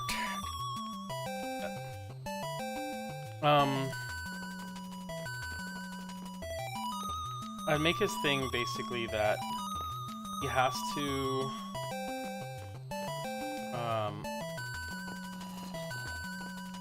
oh, sorry, I have a complication.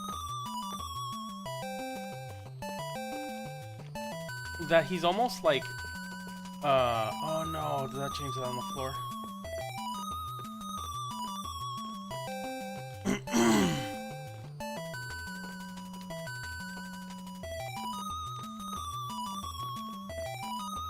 It's up one.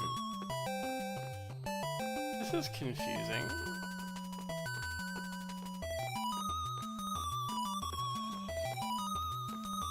Oh, did it do it here? Alright. Trying to figure out some stuff here. I love what I've done because even I am kind of getting loosely confused where things are in my own map, which is good. I would call his ability A Star is Born, and that he has to. That's the one. He has to get downs and kills in an interesting way, almost like a social media person, where it's like his thing is like for the views or something. And basically, like the more interesting or unique the takedown and how he sets it up, the more he gets rewarded with it, which then unlocks things for him to do more. So that like if you're gonna keep throwing knives and stuff, that your following is gonna be less and less and less and less. Yeah, they're gonna be like, okay. But the more unique you make it, the more interesting you make it, the more he gets empowered by this, like, his stardom. The more that, like that the just for views or whatever, or like for the viewers, enhances him and makes him stronger.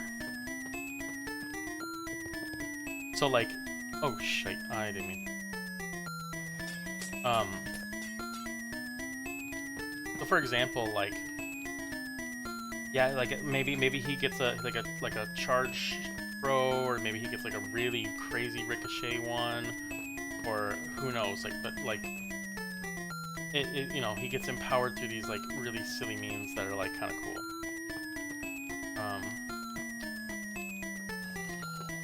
And also maybe like that he almost has to do taunts and stuff too a little bit. Is this double? I think it's a. We'll have to break out a regular brick to find out. It's a single. Yikey.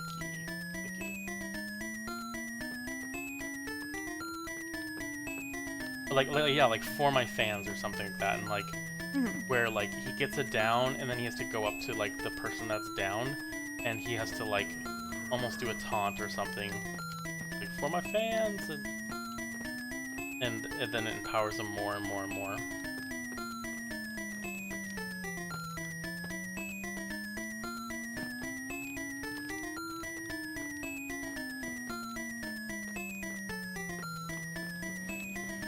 Pop that out.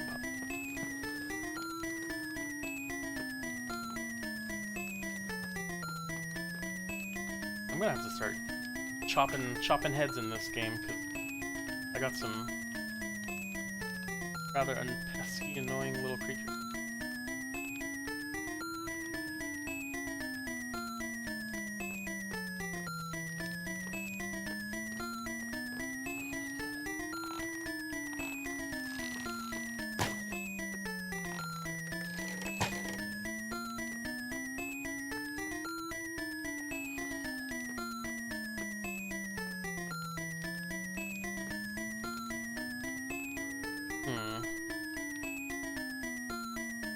Yeah, I should.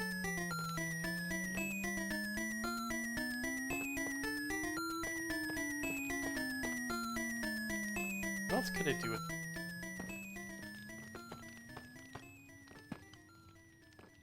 You know what would be actually kind of fun and funny? I think it would make it almost too complex, but it'd be really neat. Is that for Trickster you had to do like a one of those like beat games. And that you, as you're running and moving around the map, you have like QTEs, and it's like he's singing and stuff as he's playing. And so like almost like Legion, where you hear music as he's coming near. If he's doing stuff, you know, like he's kind of nearby based on the singing. Yeah. But also, I think like you could be in control to some degree as to what is being sung. So like, for example, you could do like a stealthy song or something like that, where it's I was gonna say, should different songs be like different moves he does? Kinda. And that's how he does like his trick shots. So like each new song would be his new shot, and that's how he gets like his abilities up. Or I don't really know. Oh, you know that would be okay. So let's come to this one. We're talking about character abilities earlier, right? Mm-hmm. That would be interesting in a character ability sense, because then you like one of the survivors or something. Maybe they're like a coach or something, or like also their performer. And I so don't really know the lore of Yunjin, but Yunjin came out with him? Trickster. Yeah. Well, fuck. Her thing could be pop fan or something. I don't know, whatever. But the point is that they know the songs, so they know what the buff is and what he's getting, and they can distinguish the songs. So like, to the layman's person, or like to every other character, the song is random, but to this one particular person, song is a particular song, and you know what he's doing based on what that particular song is. So like I'd almost say it's like keen ear or something like that, or something, or like I said, pop fan. Yeah. So you could tell, like, for example, maybe he does a song where the melody is slower or something like that, and that's like his stealth song, or like it was a more quieter song, like it's like almost like a love ballad or something. And so that's the one he used when he's like trying to stealth on you to get close to you. But it like increases his like movement speed or something. Or you do another one that's like Queen's Don't Stop Me Now, where it's just he just flings like crazy, like he just like that's like his like machine gun arm one, where you know.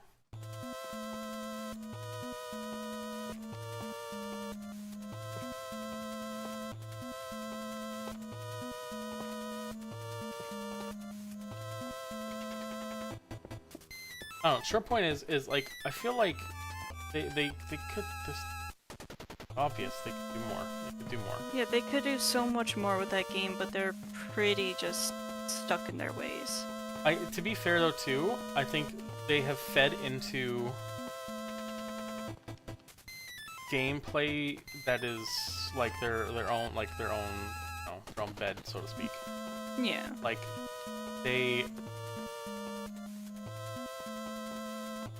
I feel like these ideas I'm pitching wouldn't work because, for one, I think like people just want to get in the game and go.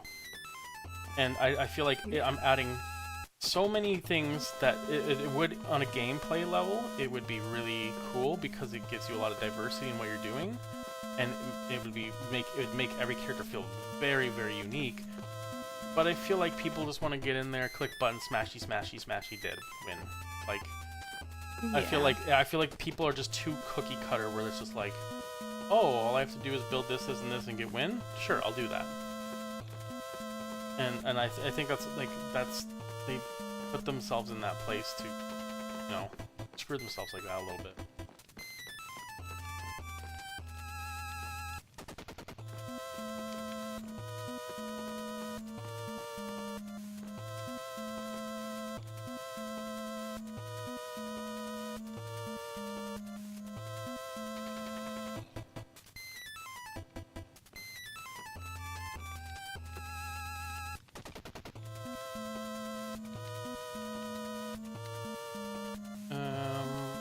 Let's see.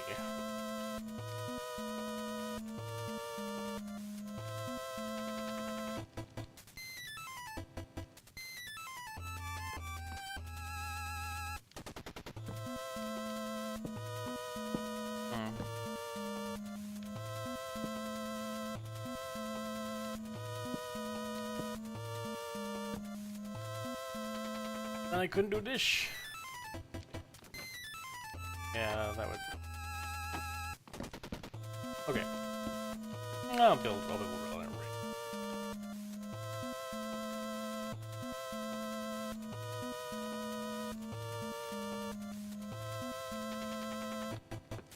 Like I said, I literally think, as it is right now, DBD is just one good game away from being a little obsolete.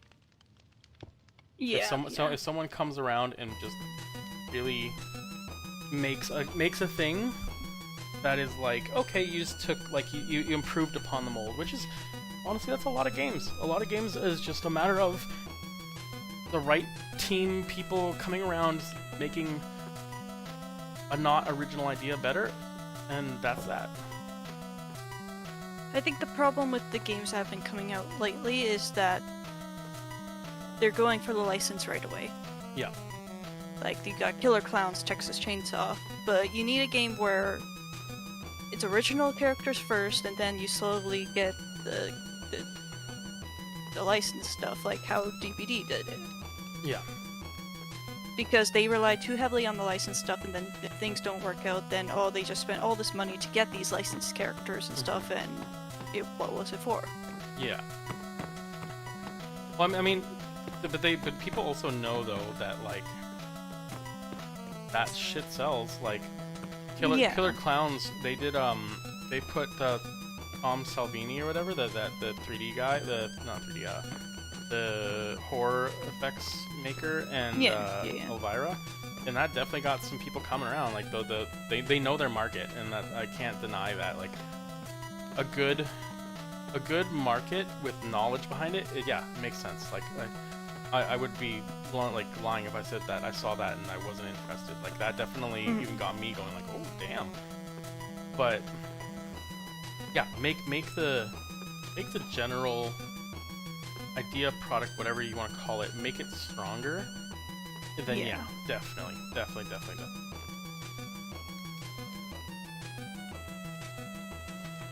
Like, oh no, down.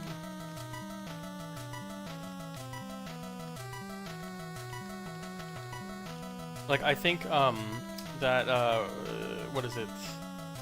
Not VHS. The free-to-play DVD that shit canned over time. You know which one I'm talking about? No. So they had a game. I want to say it was like VHS or something, or horror high school something. I played it once. I think I showed it to you or something. They had some promise. They had some go, and unfortunately, I think they just didn't stick the landing. I think it was too clunky, and it didn't have the right game feel. And I think that was its undoing a little bit. That they needed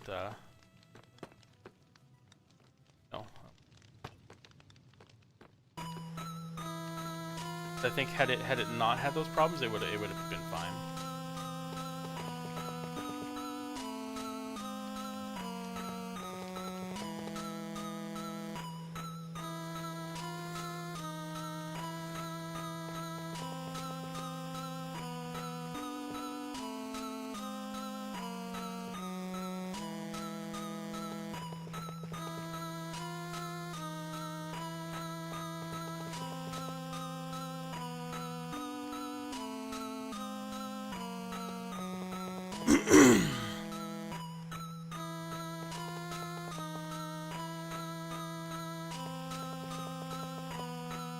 Tough on the go, that's for sure. Wait a minute, if it's not fitting there, why is it? Oh, okay. There's something not right here. Oh, I didn't. There.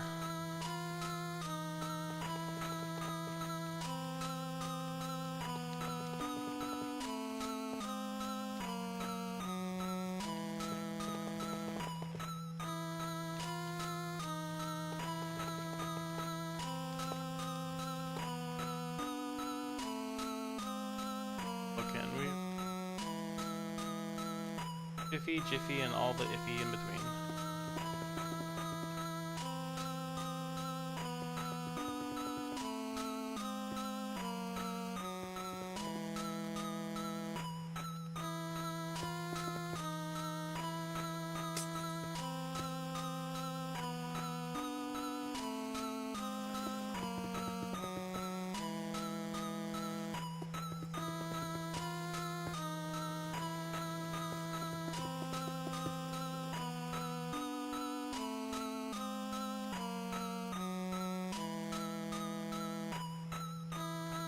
Oh, because it's...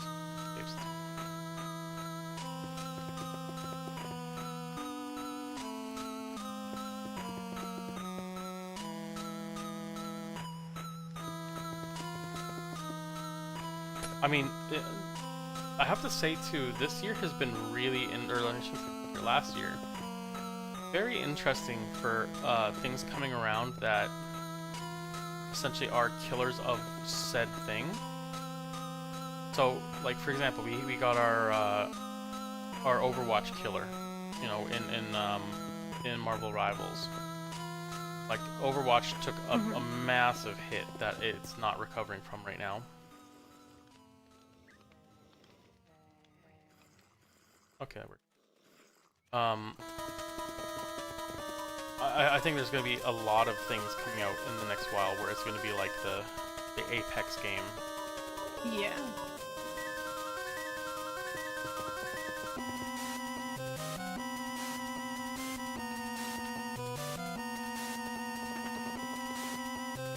And I honestly think too, the weird thing is that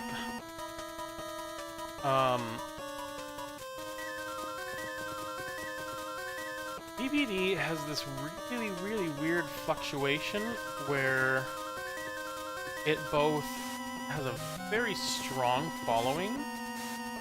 I think the devs definitely do lie about how big it is and blow it out of the water a little bit. Like they definitely not be truthful as to how big. 100%. Like that one little There's something like like millions or something playing currently or something. And I was like, yeah. Okay, yeah, they put out like a little paper thing saying, oh, here's like all the killers that played, here are all the matches played, whatever. But like all the numbers were like, I don't know about that. Yeah. Like all their stats for each match played. I think there's definitely some inflation there that's just meant to make them look good. Yeah. But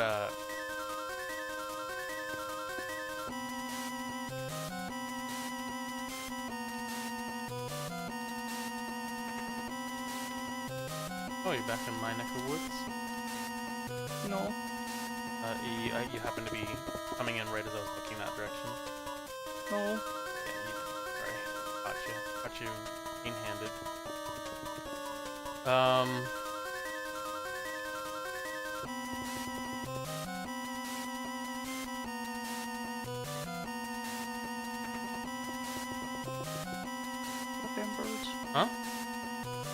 They're so noisy. Oh, the birds? Yeah. Yeah.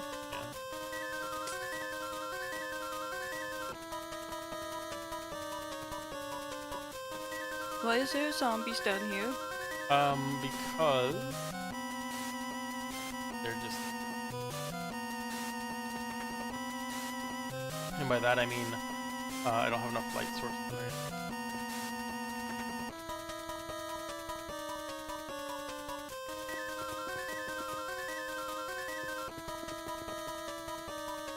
Your place is looking so cool. Hmm? Your place is so cool.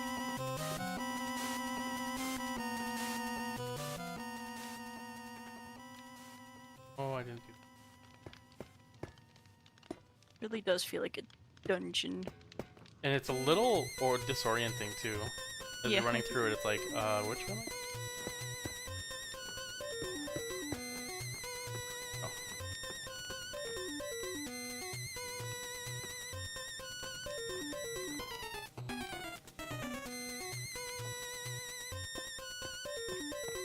Like the red on the. I might fill it in with red actually. Did you shrink the middle part? Middle part? Yeah. Yeah. That's with it being reduced. Mhm.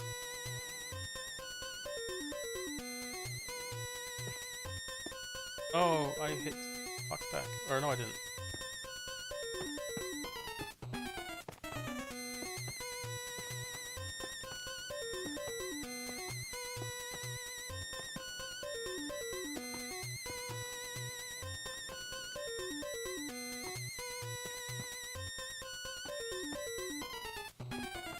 I expect like a small village on one of these platforms.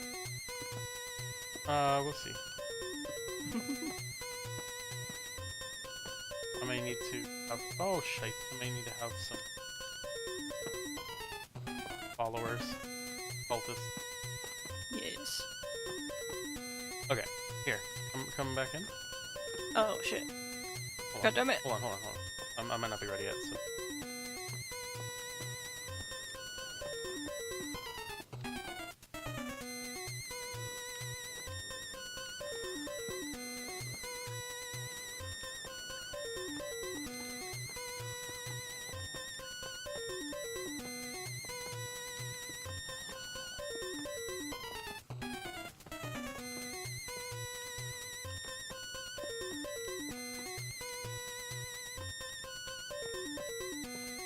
I might have to go venture to the nether. Oh? You have to find nether wart. Okay. Come back in. Oh, I don't think these ones at the very top are gonna be here. I think the lanterns, but I'm just gonna light in here.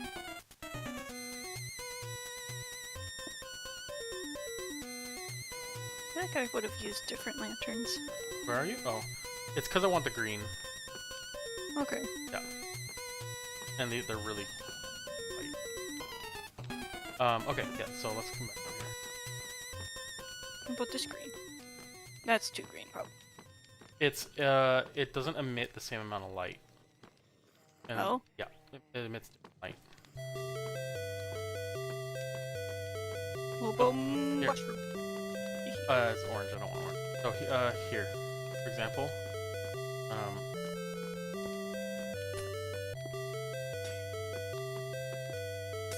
Where are you? Behind you? Oh, sorry. Yeah, so like that, and then if you place yours down. Oh no, not that one, the other one.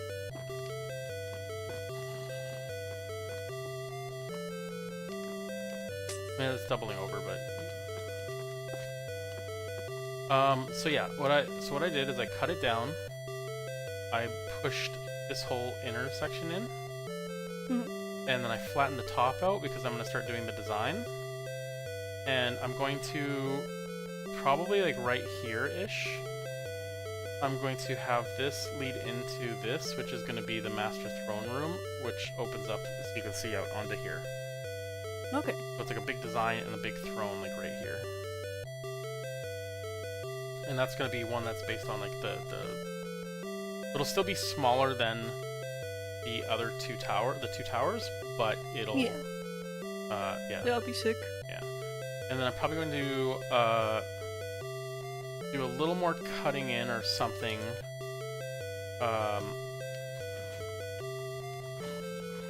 Like right along. Somewhere like either here or here. And do another strip around it to give it another little indent. Pick up the doors. But yeah. And then on the inside, let's go back inside. The right tower is one thing. This left tower, I'm gonna figure out something better than this because I'm not keen on this, but it's great.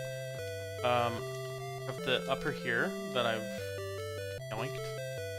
I might actually move the floors a little bit because I would like to give it something more.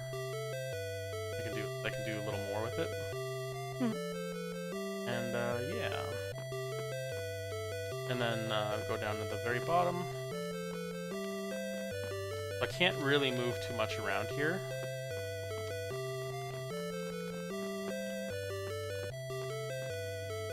I can't go any further back this way. This is as far as I can go this way. Oh. Yeah. But I can keep going down here. I might be able to get away with doing. Actually, I'll get you to stand there before you leave. I gotta kill him.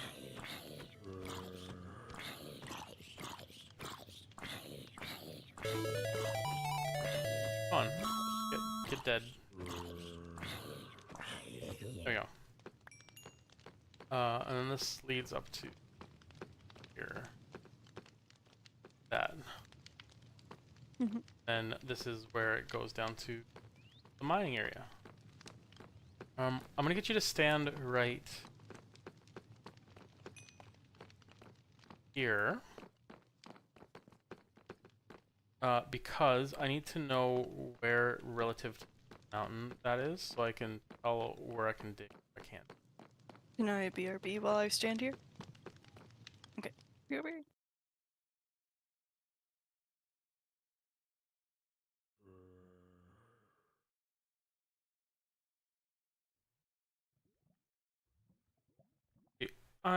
If y'all in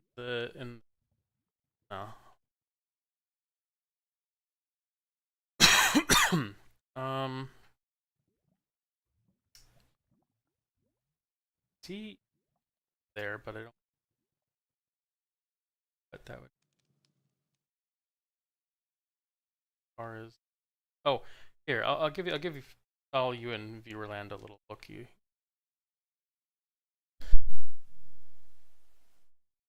Okay, so far this is what we got. I think a couple days ish, give or take, in, and I'll explain some stuff.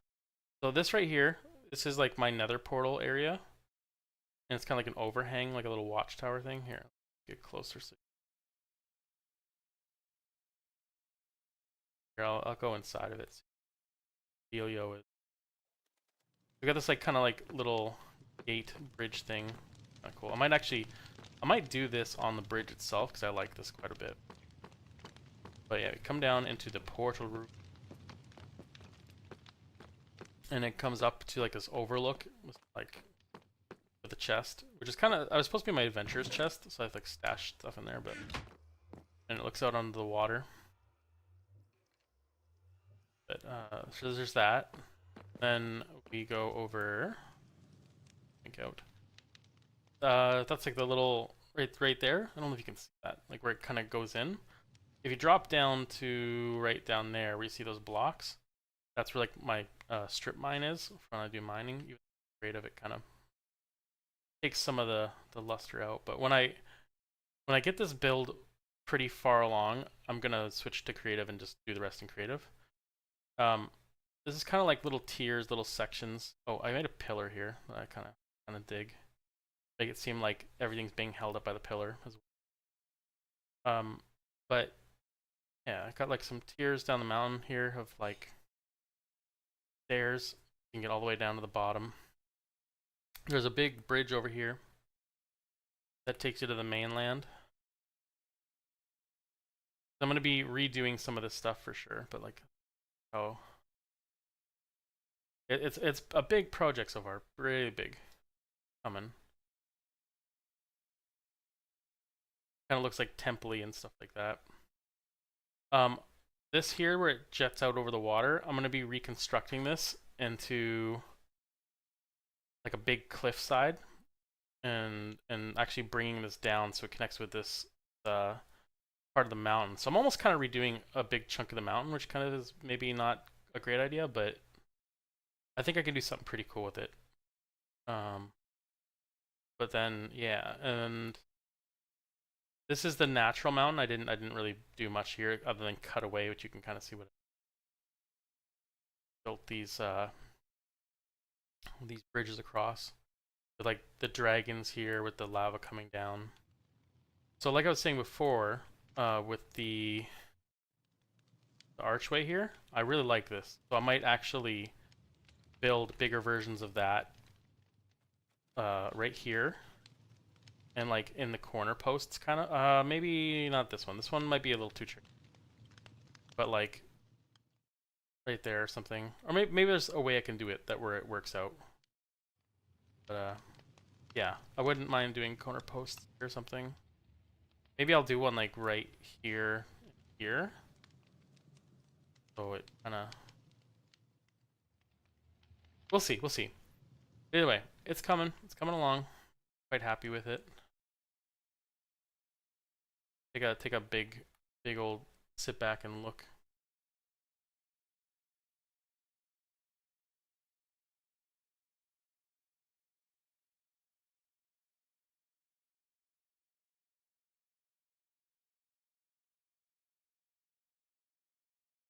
There we go. That's everything I've done so far. And then obviously the stuff you can't see on the inside.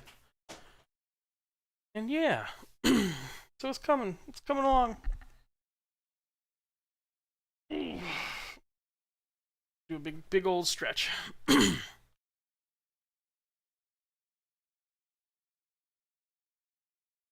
Oh, you know what? She would. When she comes back, I have to, because I know where she is standing, but I don't know which direction she's facing. So when she comes back, if she's, oh man, I would like it. Actually, is kind of.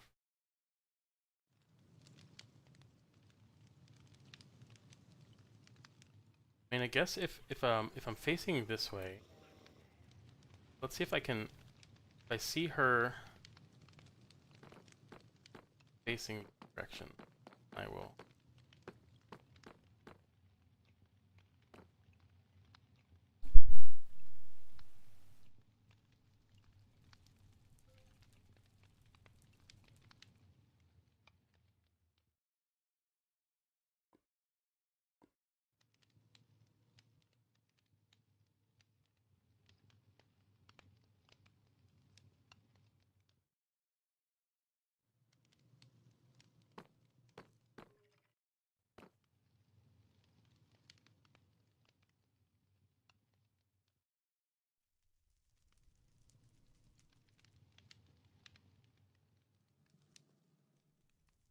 Okay, sorry about that. So this way, facing.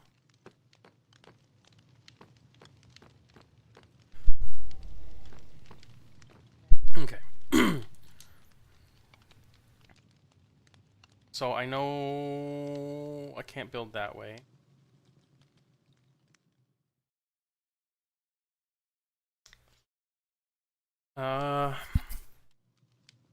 I could get away with this way. I just need to make sure I'm standing in the right spot. That would be facing facing oh, it's facing this way. Which is honestly the way I was hoping it would be anyway. Yes, okay, perfect. Okay, so I can definitely go into this wall. I just need to be careful about it. There.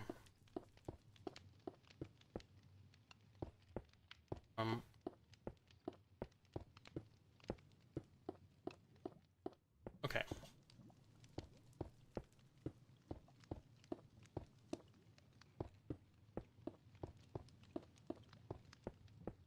Perfect. Okay. There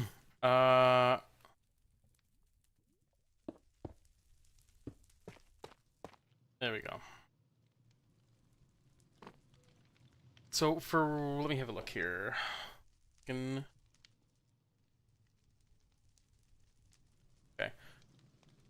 I think unfortunately it's gonna have to be a short stream for right now.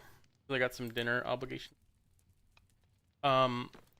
I believe we should be back in a couple hours or so, give or take. And we're going to be playing Dale and Dawson. I'm not too sure, but I know that we'll be back in. Darn, I have to be good. Here, let me have a look here. Sorry.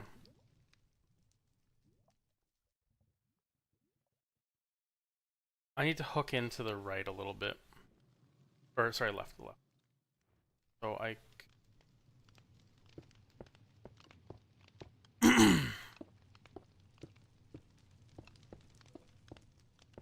and then I can build down in some other areas, and then I got like a whole bunch of mountains.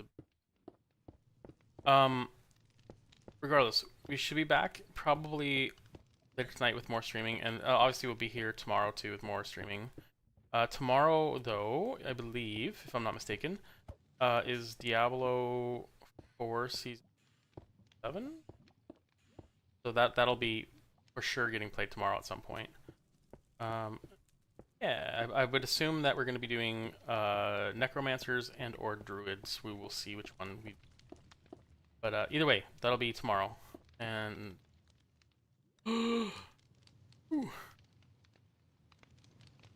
Oh, that's the under part of this. Okay. Okay. I can see where there's some problems arising here. Gotta be careful. Actually, you know what? That's not bad, because I was going to... Anyway, oh. This works out. This works. Sorry, I know I'm kind of getting a little sidetracked here. I'm kind of trying to juggle some thoughts. Grab this. There you go. Regardless, if you enjoyed watching, you enjoyed the conversation, I actually really had fun with that, so. But, yeah, if you enjoyed, then give a like, follow all that stuff. Back for more, and we'll stream regularly, so keep your eyes peeled. We're trying to figure out how to keep a more consistent schedule. We're trying a couple things out, so please bear with us as far as timing and like when we're here and stuff. But yeah, regardless, we'll be back soon. I hope everyone has a wonderful week and had a good weekend, and we'll catch you guys later. Until then, bye.